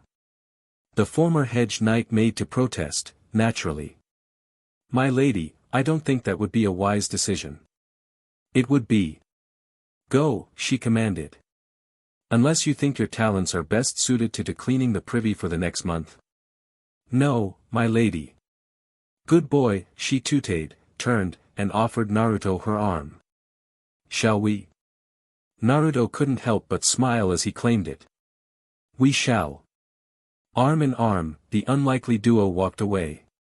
Behind them, Cole ground his teeth. Visenya had finally fallen asleep. Gods be good, but her daughter didn't like sleeping. Emma would have found it amusing if she weren't so exhausted. Little Visenya lay nestled in her arms, sleeping soundly. Thank the seven for small miracles. Her youngest was a wild little thing when awake. She refused to sleep unless she utterly exhausted herself, which meant she had to be babbling, crawling, grabbing at anyone and anything within arm's reach. Then there was the matter of Visenya's dragon. Even now the little hatchling remained protective of its charge, refusing to let Visenya out of its sight for more than a few minutes at a time. Today it had decided to curl itself around Emma's shoulders like some kind of cat. Emma didn't much mind. The days were getting colder and its scales were warm. It was growing slowly, but most dragons did when they were small. This little one would not need the dragon pit for some time yet, not until it hit its inevitable growth spurt. Well, he tilted her head to regard the still nameless little beast. Are you going to rest as well? It chirped at her and coiled down round her shoulders. Sunlight glinted off its brilliant onyx scales. Within moments it was sound asleep. The song of a baby dragon truly was a wondrous thing to behold. Emma had heard it many times these past few months. It always made her heart dance. Sometimes she caught herself longing for one of her own. But no, that door was closed to her. She'd grown up in the Vale before being wed to Viserys. That time had come and gone. The nursery door creaked open. Ah, speak of the devil. There was Viserys now. Emma sat a little straighter in her chair at his entry. Husband. Wife. He looked away with a rueful expression. How are you feeling? Better, she granted him a tiny smile, holding Visenya close. My melons are still dreadfully swollen. That drew a laugh from him as he crossed the room to her side. As I recall, you were rather cross about that the last time. The sleeping hatchling resting on her shoulders chirped softly as though in agreement. Emma chuckled for a moment. Things were still somewhat strained between them, but less so these days. Viserys never seemed to quite know what to say around her, but he was trying, she'd give him that. He'd not laid with her in a while, either. Perhaps he was afraid to inflict the agony of childbirth upon her again. Perhaps there was hope. A familiar scent reached her nose. She inhaled. Frowned a little now. You smell of dragon, husband. He truly did. Where have you been? Preparing. He moved to her bedside, knelt before her and clasped her hand in his. I have failed you, Emma. Forgive me. Emma's heart hitched in her chest. How she'd wanted to hear those words. For him to admit his mistake. You have Targaryen blood as much as I, half on your mother's side, he continued softly. How could I forget? Come with me to Dragonstone. She wasn't prepared for what followed. There's a dragon I wish for you to meet, as I have. Realization fell upon her in a storm. You claimed another, she balked at him. That's why you smell of such. Who? His grin grew a bit more boyish and she felt her heart flutter. Vermithor. The name rocked her world. Gods be good. That beast? Then what he was asking of her, the one he wished her to meet in Dragonstone, the beast waiting in Dragonstone. Me? She startled, realizing what he wished of her. You want me to claim a dragon? Silverwing, no less. I couldn't possibly. I don't know how to ride a dragon, much less claim one.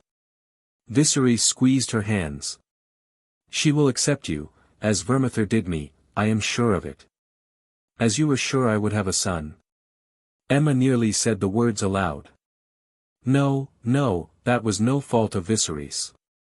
The gods were cruel. She had 2 darling daughters and quite possibly a son-in-law on the way. She was content. With the poison leached from her body she felt stronger than ever, but her WMB would never quicken again. She would bear no more children, so long as she lived. I still don't know how to ride a dragon. Then I shall teach you when the time comes. He kissed her forehead, quelling her concerns. Have you seen Rhaenyra? Oh yes, she had. They'd come by to visit only a few minutes ago. She's off with that boy of hers by the heart tree.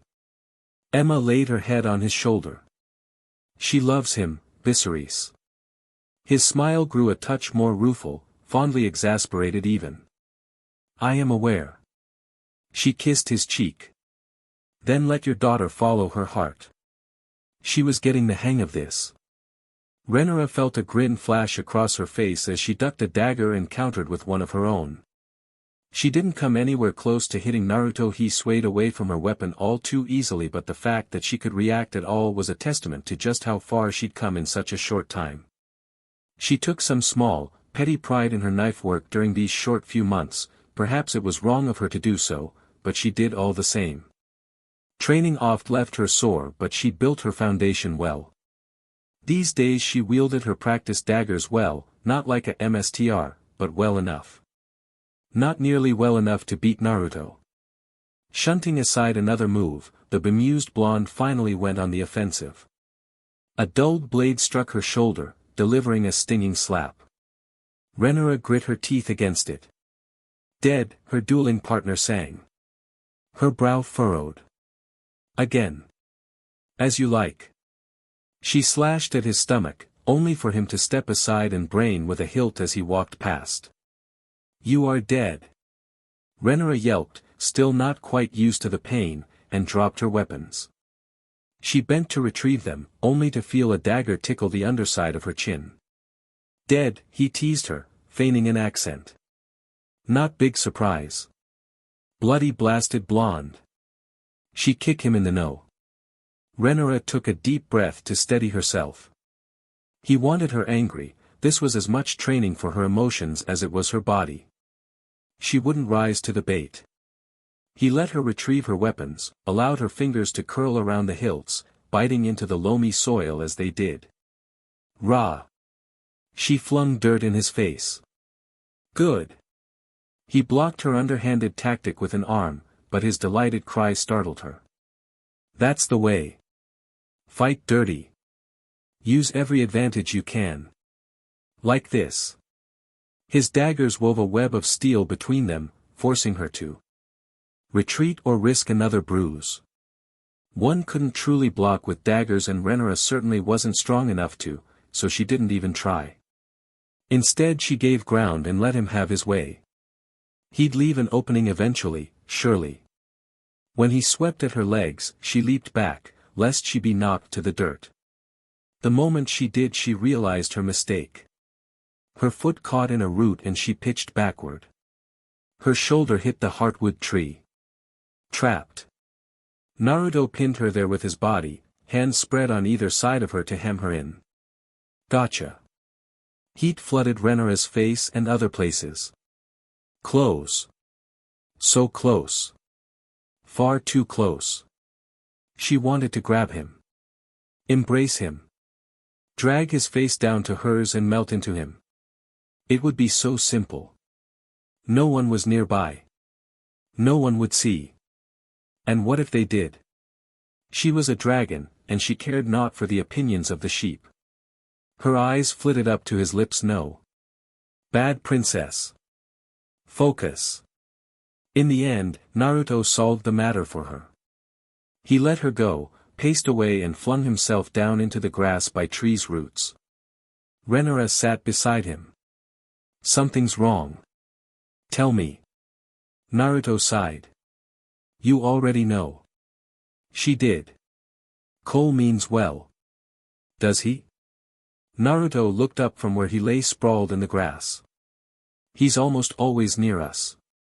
I don't like it. She pinched his arm. If someone is to protect my father, then I would prefer that someone to have actual combat experience. Bleh. Still don't like him. He was going to sulk, wasn't he? No, no, no. She couldn't be having that. She sprawled herself beside him. Let's fly to Dragonstone, then. Naruto squinted her.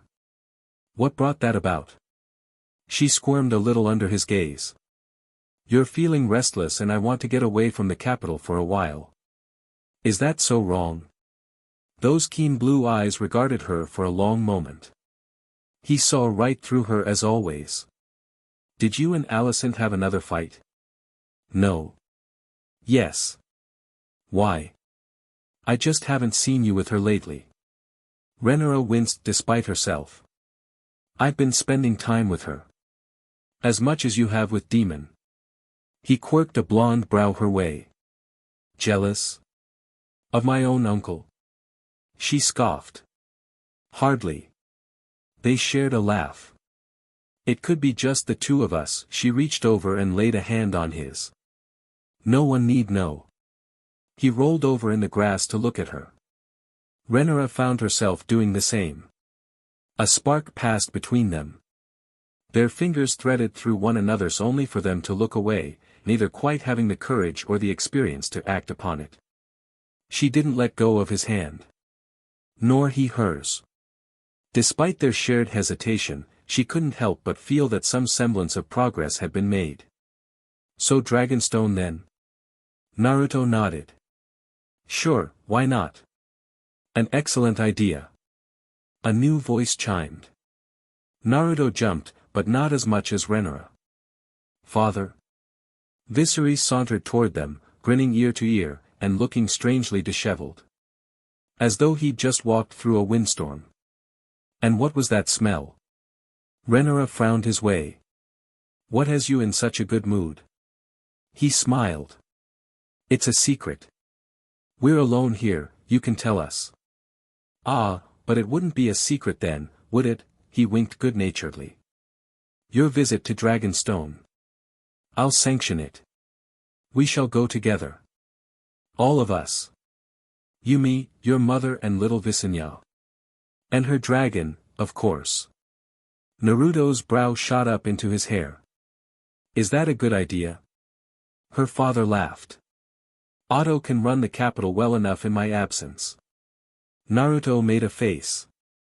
He was still mulling over it all when Rhaenyra burst to her feet.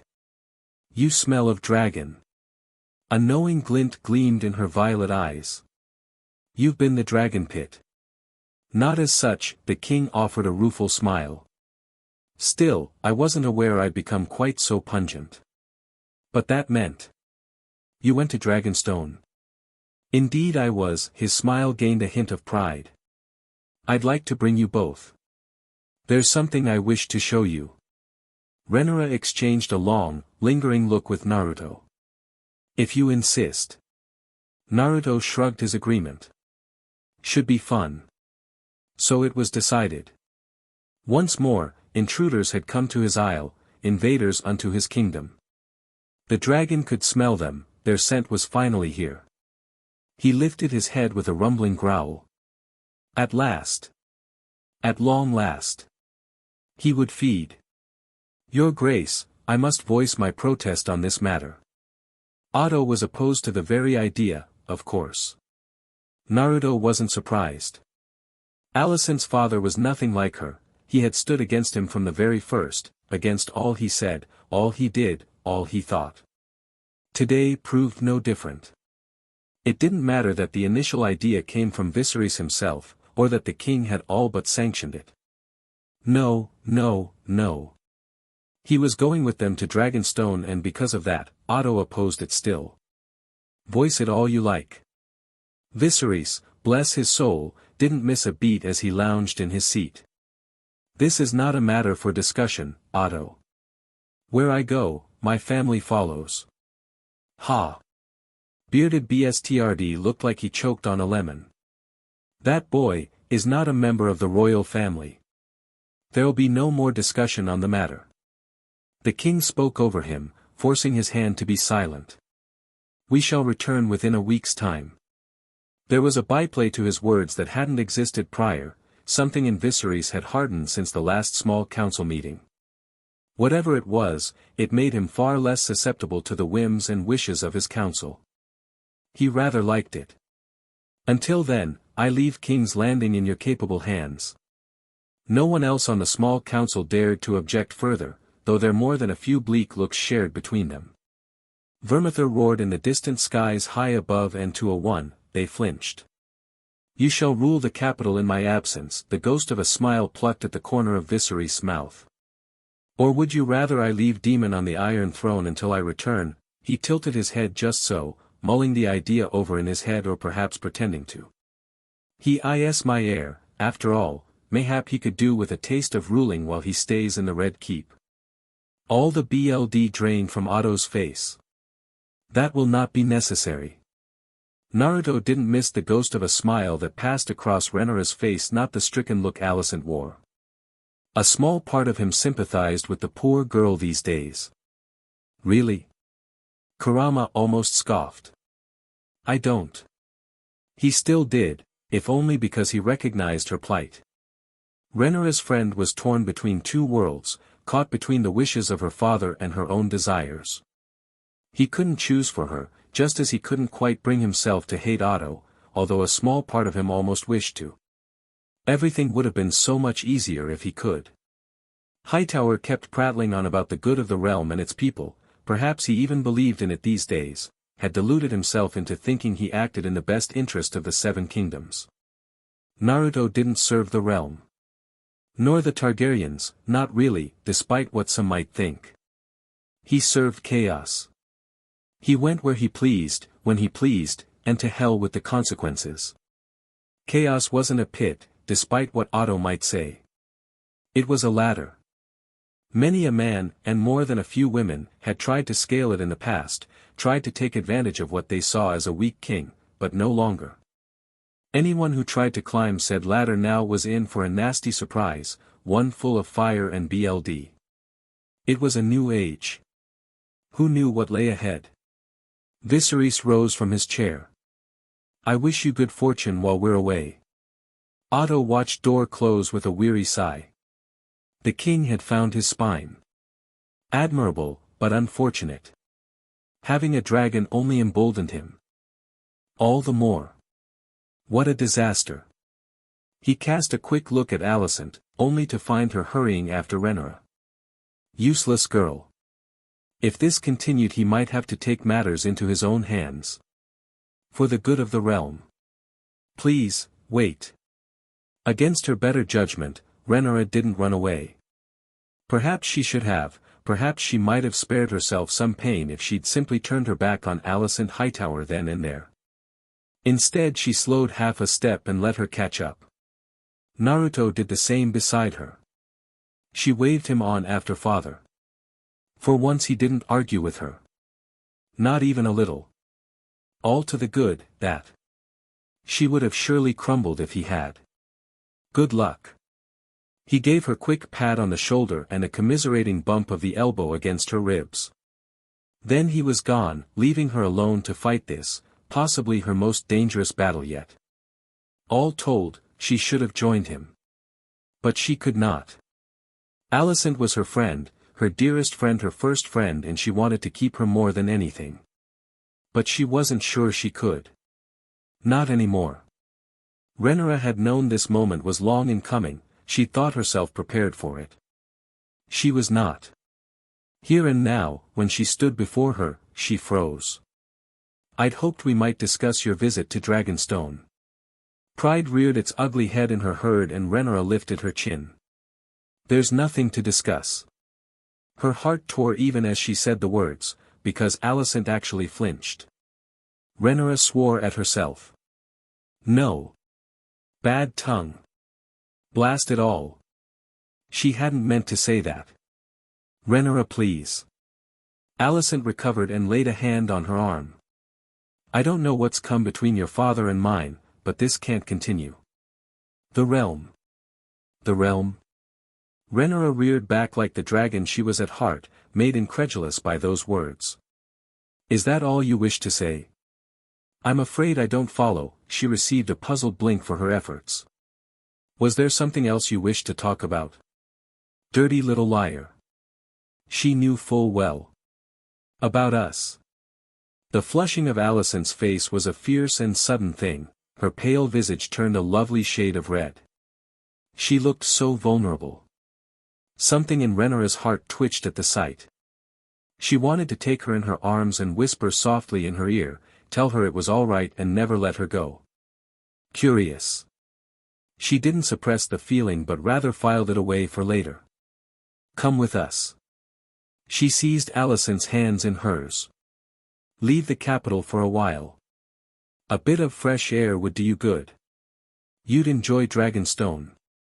We could go flying on Syrax, and I'd show you the dragons deep down in the caverns. Alicent shook her head and looked away, unable to meet her gaze. I cannot go with you. Rhaenyra tooted softly as she squeezed her hands. Because your father won't allow it. Alicent whined. Oh, dear. She hadn't done that in a while. That's not fair. Sure enough, her friend tried to tug her fingers free. She failed spectacularly, in part because Rhaenyra wouldn't allow it. She some small pleasure in her startled expression. She had always been stronger than Alicent in the past, and she was stronger still since she'd been training. She wasn't about to let her go so easily. Not here, not now, not when she finally had a hold of her. If she released her now, Alicent would scurry back in the shadows and she wouldn't hear from her for days. Unacceptable. What isn't fair? She drew her closer, glaring her into silence when she made to protest. Tell me. The tiniest spark of anger gleamed in Alicent's bright gaze. You're always with him. Aha. And now they got to the meat of the matter, as she'd always intended. A slow, satisfied smile spread across Rhaenyra's face. With whom? She played coy. Ser Kristen. Naruto. Alicent's temper was slow to rouse, but once it did, she could rage with the best of them. You spend more time with him than me. We seldom speak these days. He's my friend. I'm your friend. Her fingernails bit into her palms painfully. You've been ignoring me in favor of him. If you're feeling neglected, then spend time with us. She countered smoothly, her voice soft as silk. Be with us. Another tug brought her dear friend closer still, easily close enough to embrace if she so chose. Get to know him as I have. Her forehead touched hers and she ran one thumb over the redhead's smooth palms. You might like him. Ser Kristen certainly didn't, but he wouldn't be accompanying them to Dragonstone, not this time. Try speaking with him. He may surprise you. Alicent's gaze flitted down to their intertwined fingers. He frightens me. He doesn't bite, I assure you. Rhaenyra laughed a little, recalling her training. If anything, he's quite thorough. Although he does leave me a bit sore afterwards. Her dear friend's face became redder still. Rhaenyra wondered why. That's improper. For once, she truly didn't understand the Hightower's logic. What is? Her friend sputtered. What you're suggesting? A tilt of the head. What am I suggesting? She spoke of training, of course. Alicent didn't know that. And from that simple misunderstanding, something appealing would bloom. But that is a story for another day. Very well. Baffled by Alicent's behavior, for her friend had been reduced to a sputtering and flushed mess. Rhaenyra shrugged one shoulder and let her hands fall. Stay here and hide if you wish. She dearly wished she wouldn't, but her mind seemed to be made up. That's all you seem to do nowadays. I cannot help you if you refuse to be helped. Her piece said, she turned and stalked away, leaving her friend to reach out after her with one hand. She had set the trap and baited it as best she could. The rest fell to Alicent now. What was the saying? You could lead someone to water, but you could not make them drink. Yes, that was the one. She could not drink for Alicent. Her old friend had to choose. A moment passed. Another now, as she sauntered a ways down the hall. Rhaenyra kept walking, listening for any sign of noise. Any at all. Had she pushed too hard, she wondered. Too fast, perhaps. Soft footsteps followed after her. She preened a little. 'Twould seem Alicent had some spirit in her after all. Good. They were leaving him here. Here, in this nest of vultures and vipers. Here, while his brother flew off on another adventure. Demon didn't much mind, he'd been missing Miseria fiercely, and in truth, he was glad for a chance to rest. For you see, he understood Viserys well, his reasoning at any rate. This was a test. It must be. For as they say, while the cat was away, the mice would play. And the dragon would watch them all. He was getting used to this. The thought should have alarmed Naruto. The more comfortable he became with this world, the easier it was to leave his behind. To forget. But here and now he hid a smile behind Rhaenyra's back as the wind lashed at his face. Not only had she given him consent to ride with her, but he found he rather liked it. Very, very much. Syrax was easily large enough to seat 2 riders these days, and she didn't much mind his presence on her back. Emma and Alicent were safe and secure in the ship below them. After all, Rhaenyra's mother could hardly ride on dragonback and hold little Visenya now, could she? As to Alicent, well, he hadn't expected her to sneak aboard at the last second, but Rhaenyra wouldn't budge. Viserys had only laughed when he saw her, while Emma seemed positively delighted that she wouldn't have to suffer the voyage and seasickness alone. Misery loved company and all that. Naruto suspected that would soon change if Viserys had his way. If all went well here today, she'd never need a ship again. Good for him and good for her. If anyone deserved a little happiness, it was Viserys. This world had plenty of problems he couldn't always solve with a good hard punch or a rasengan. Bloody blasted politics. Few nobles were willing to work with another, and those who were possessed precious little influence. The realm, as Alicent called it, was an ungainly beast, always angry, always lashing out at someone or something. Still, he liked a challenge. Maybe it would take time to fix Westeros, but he would fix it. He'd decided that. He would see the realm brought to a better age even if he had to drag it there, kicking and screaming. He expected there would be a good deal of both before all was said and done. Things were improving with Alicent, but Otto and the rest of the council were intractable as ever. Bully on them, then. What did he care for the opinion of ponces and parasites? Let them fidget and fuss when things didn't go their way, when he didn't do their bidding. What would they do? Kill him? Better men and women had tried. All had failed. And all would. It wasn't arrogance on his part but simple truth. But for now he tried not to focus on such things. Dragonstone was approaching and there was much to do. As though summoned by that very thought, an owl rose out of the mists. The sight stole his breath away all at once. Is that? Rhaenyra grinned. Welcome to Dragonstone. Looking at it now, he could see how it lived up to its name. It was an absolute fortress. An army, any army, would be hard-pressed to take this place.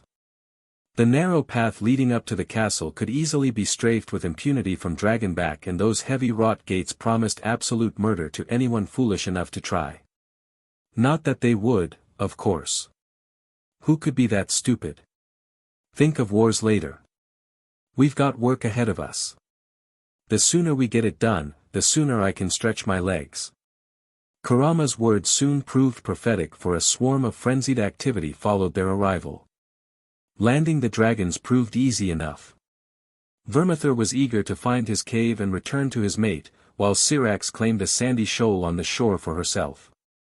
Emma's ship proved more problematic. Not only did it need to be tethered and moored far from the shallows, but from there it was a delicate matter of moving her and the baby to shore via rowboat. Tricky bit of business, that. And then of course there was poor Alicent, who found herself saddled with little Visenya and her baby dragon when it became increasingly clear that Viserys had no intention of waiting. He intended to take Emma down into the caves today. There would be no waiting. Naruto wasn't sure that was a good thing, because that left the three of them up here, waiting on the beach with an increasingly restless Syrax. A word of warning before we go.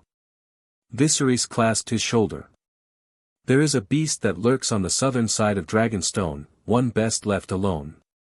I do not doubt your skill, but I would not see the three of you made a meal.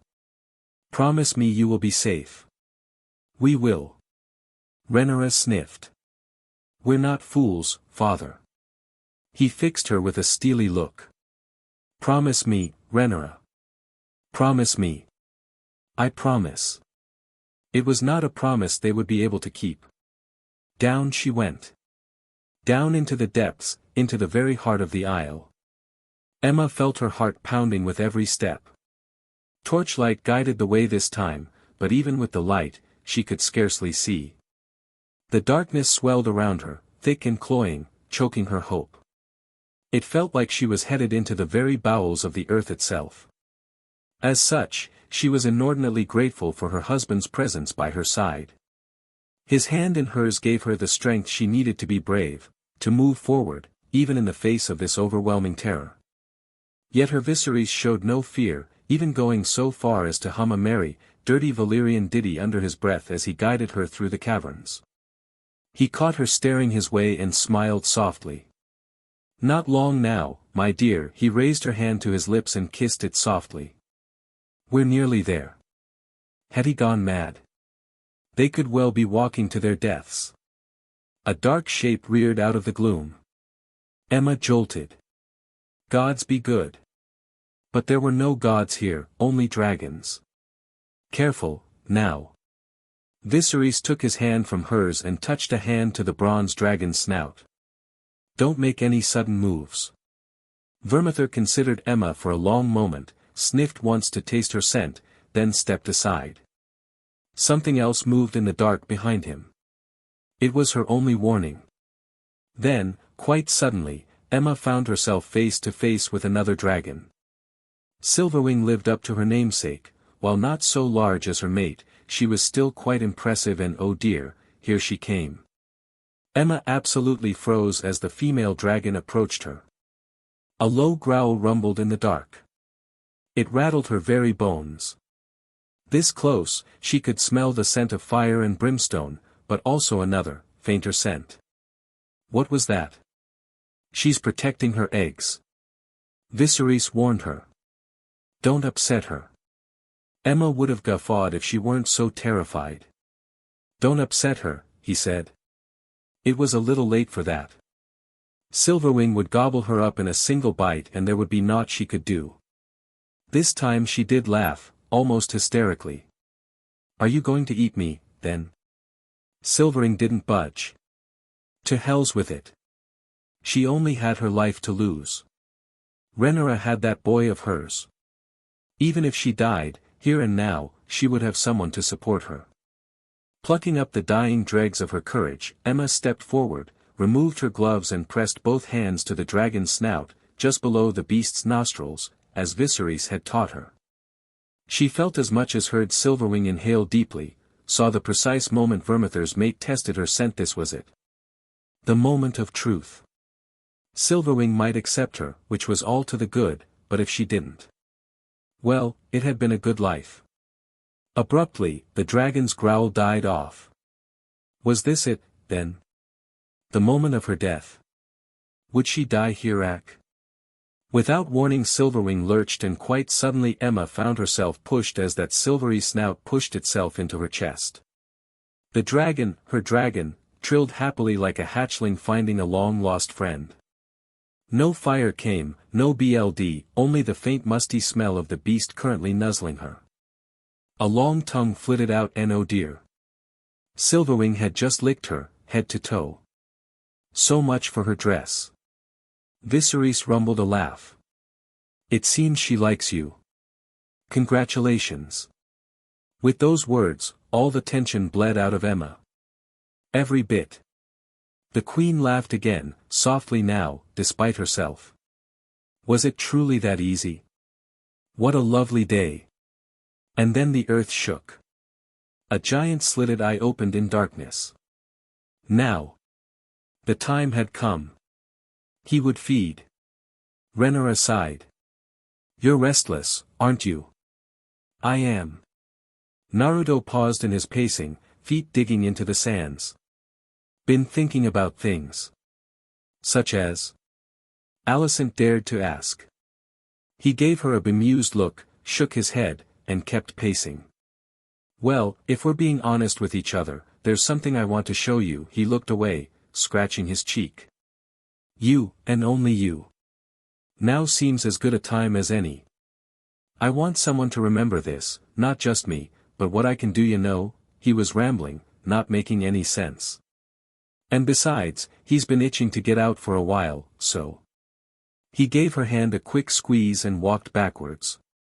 Then there was light. A great, towering creature erupted into existence over his head. Massive.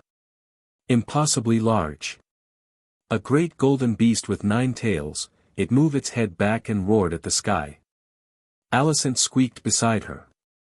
Visenya cooed happily in her arms, even as her dragon raised its tiny wings and answered the cry. Rhaenyra hissed out a breath. Foxfire. Naruto turned to regard her within the great beast, banishing it now to drop down beside her. Pardon? Nothing, she fought down a flush. What is that? How are you able to? Something roared back. A massive shadow fell over them. Naruto looked up. Oh, wow, you're a big one. Understatement of the century, right there. Rhaenyra grabbed at his arm as winged death descended upon them. Alicent dove behind her. She couldn't even blame her friend for her fear. It was the largest dragon Rhaenyra had ever seen. She'd heard tell of such, of course, every Targaryen worth their salt knew the legends. It had heard Kurama's call and answered with its own. A lone word tumbled from her lips. Cannibal. Ha. Naruto muttered under his breath. That's not a good name. Evidently the great black beast agreed, because it crashed down before them and lumbered forward with intent. Syrax keened shrilly and backed up, terrified out of her mind.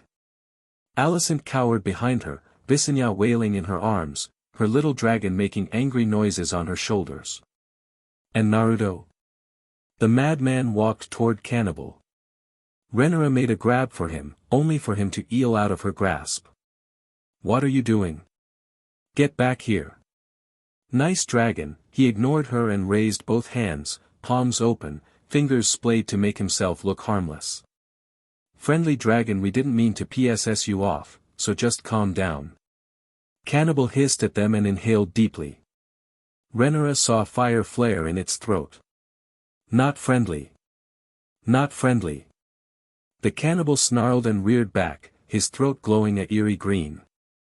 And then there was fire. Naruto flung up an arm to defend himself from the jade blaze as much as those behind him. There was no need. No pain came. Rather than roast them alive, the great dragon flung its head back and roared his challenge to the heavens, a wave of fury ripping the air apart to tear through a nearby cliff. The impact was such that the very island of Dragonstone shook.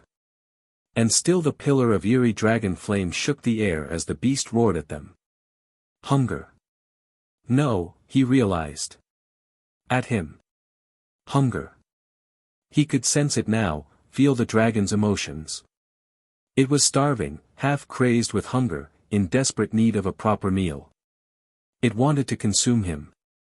Devour him, his chakra, all of him. Hunger. Its roar was more of a challenge than any words could be. Are you the predator? Or the prey? The very second cannibal ceased breathing that terrifying emerald blaze, Naruto tackled it, driving the beast back into the cliffs. By now, all of Dragonstone had heard of the commotion. All could visibly see the toll of the battle taking its mark on the island. As the dragon fire ripped the ground apart, a roar of defiant fury remarkably human at that filled the air before a powerful concussion of air filled the air. A clap of thunder followed seconds later, and the flames immediately died. Those who saw it would speak well of this day. The remaining portion of the cliff nearby collapsed to the ground, revealing the horrifying visage of a dragon nearly as large as the Black Dread itself, looming before a young blonde man engulfed in golden energy, a snarl right upon his face. What happened next would be carved into legend.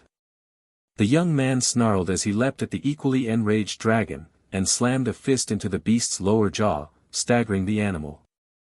Another kick to its face sent it reeling. The next hit buried its head into the ground with enough force to rattle the very foundations of the isle, sending massive chunks of stone falling from the roof around them.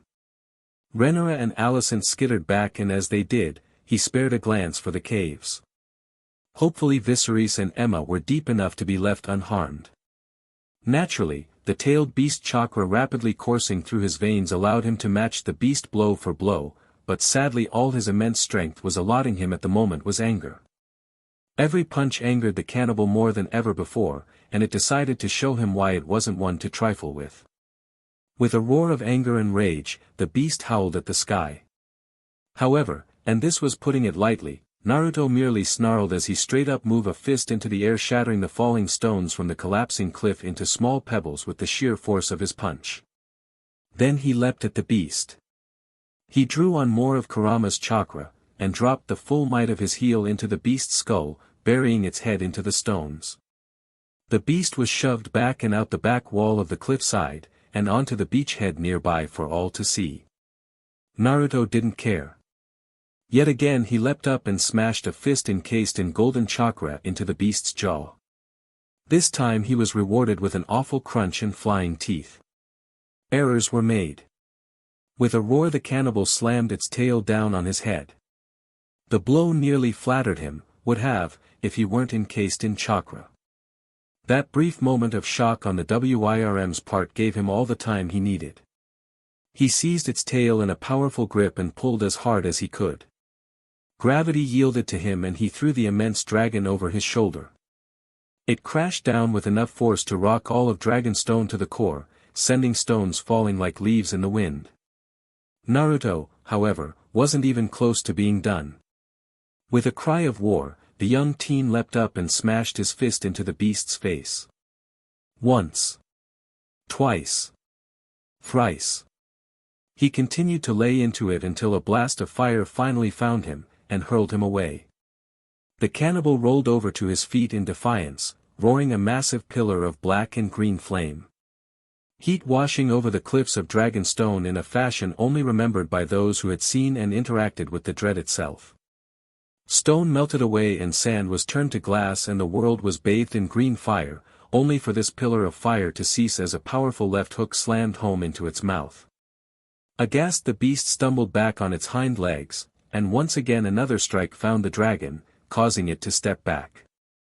Outraged the dragon leapt up with a clap of thunder from its wings, drew back and roared with everything it had. The massive pillar of green fire that followed was unlike anything he'd ever seen, moreover it was fast, so much so that he barely had time to raise a golden arm before it rained down upon him. A gasp tore past his lips. It hurt. It actually hurt.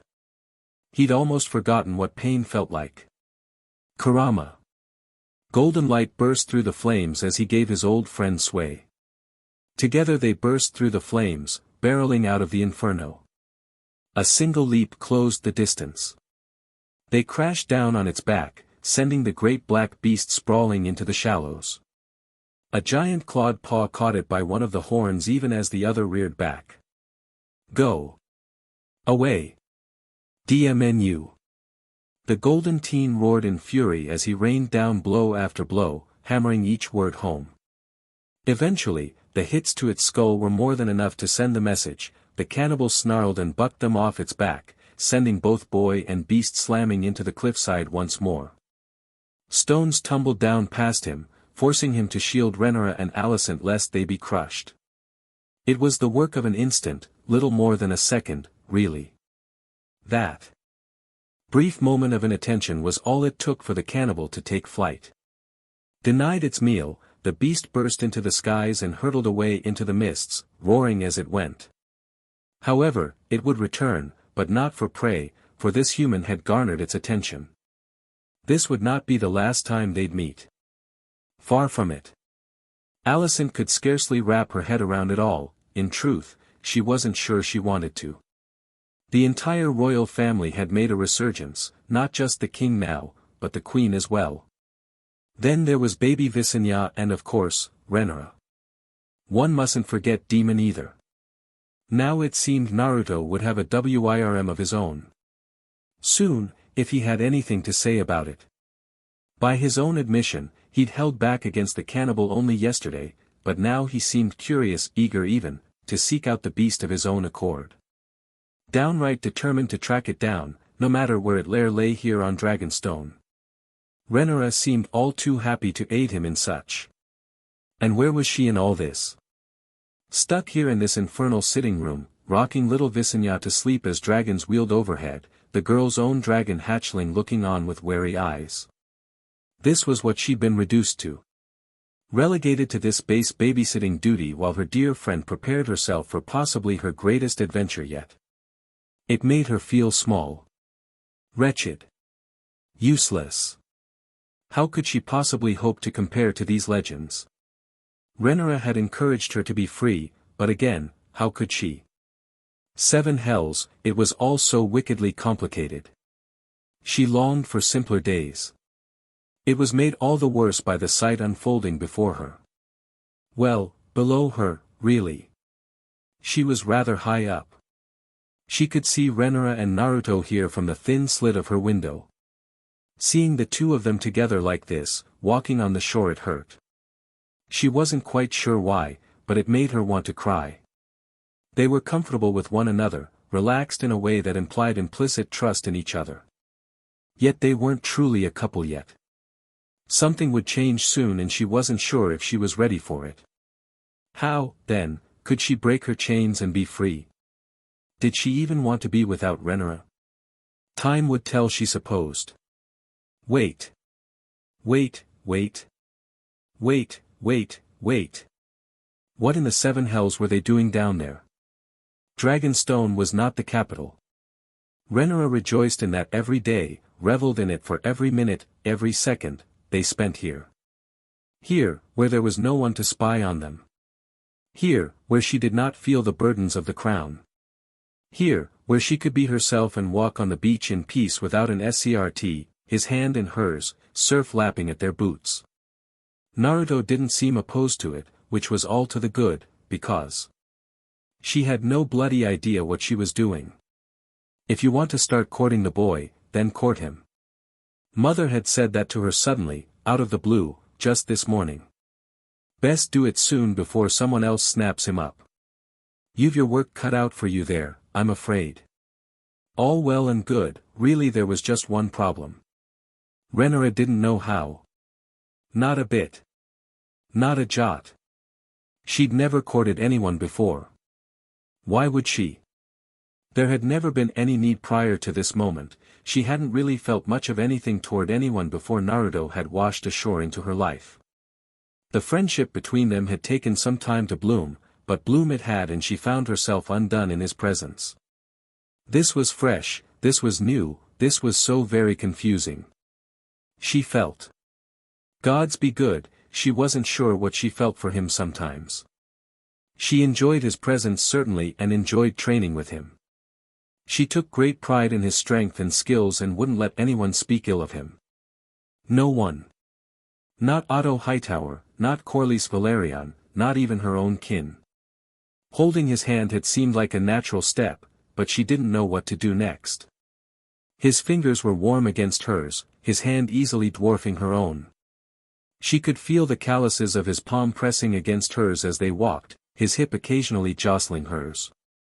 Each bit of contact sent a frisson of warmth blazing through her chest, causing her heart to pound in her ears like never before. She was at her wits' end. It certainly didn't help that both her parents had essentially left them to their own devices while they worked to bond with their dragons in the sky. Thus here she was, without a chaperone, utterly at a loss. Dragon is. Naruto finished speaking suddenly. What do you think? Rhaenyra blinked quickly, baffled. Blast it, she'd missed what he said. Come again, she coughed into a fist. I didn't quite catch what you said. I said, I think I know where that dragon is, he finished, looking her way with a rueful smile. He's good at hiding, but I'm better at seeking. Rhaenyra latching onto the conversation like a drowning girl. And what do you intend to do once you find him? One shoulder rolled in a half-hearted shrug. I'll have a few words with him. Do you mean to ride him? Maybe, he shrugged again. Haven't given much thought to it. You. Ride a dragon, she granted him a sidelong look. Do you have a death wish? It's never been done before, not by anyone who wasn't a Targaryen. Really? Her warning only emboldened him. Now I definitely want to try it. He could be such a boy sometimes. Still, she liked that about him. She huffed a little. He'll try to eat you again. He can try. His smile spoke of boundless determination. He won't succeed. That was something to think about now, wasn't it? If he actually managed to mstr that beast well. The world might well think him a Targaryen, regardless of his protests. She rather liked that idea. Indeed, the longer she thought of it the more it appealed to her and the more her hand tightened in his. And if the realm thought him a Targaryen, well, then there would be no protests at all if they were to be fire and blood, she couldn't even think the word. Her brain fizzled around it. She found herself longing to move closer and so she did, their arms brushing against one another with every other step. Abruptly, he grinned. I've got an idea. She quirked a pale brow. Am I going to like this idea? Depends, his grin grew another inch. Do you trust me?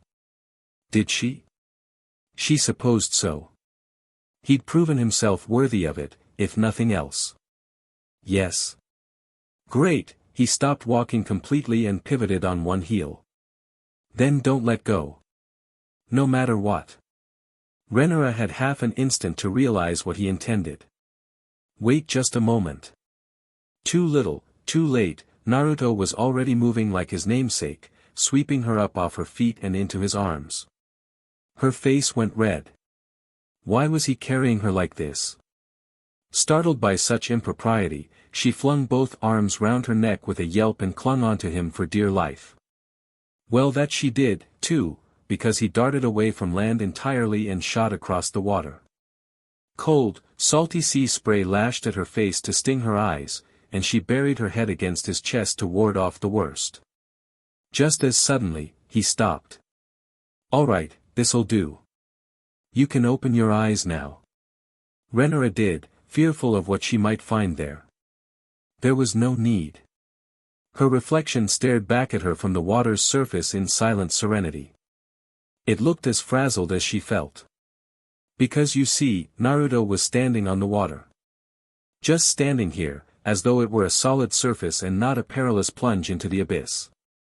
She cast a desperate glance about herself. Sure enough, she found the Isle of Dragonstone not far from them. He'd not taken her out of sight of land, but it was a discomfiting sight all the same. And she couldn't swim. How are you doing this? Easily, he squinted at her. You mean you people can't walk on water? No, she smacked his chest, quite cross with him. Of course we can't. Why would you think we could? Ha. He blinked once. Well, you learn something new every day. Well, in that case definitely don't let go of my hands, alright? He guided her down, held her hands and bid her to stand atop his feet. So close. Too close. A curious tingle surged through his hands, flowing through their interlocked fingers. At first she didn't see what the point of it all was, but then he began to move. No, don't move. He stepped back and heat speared through her face, first from fear, then anger, then embarrassment as she realized she was standing on the water herself. She flailed in a blind panic, but incredibly, didn't find herself did bad under. How are you? I'm channeling my chakra around you. Naruto hummed, his expression only slightly strained.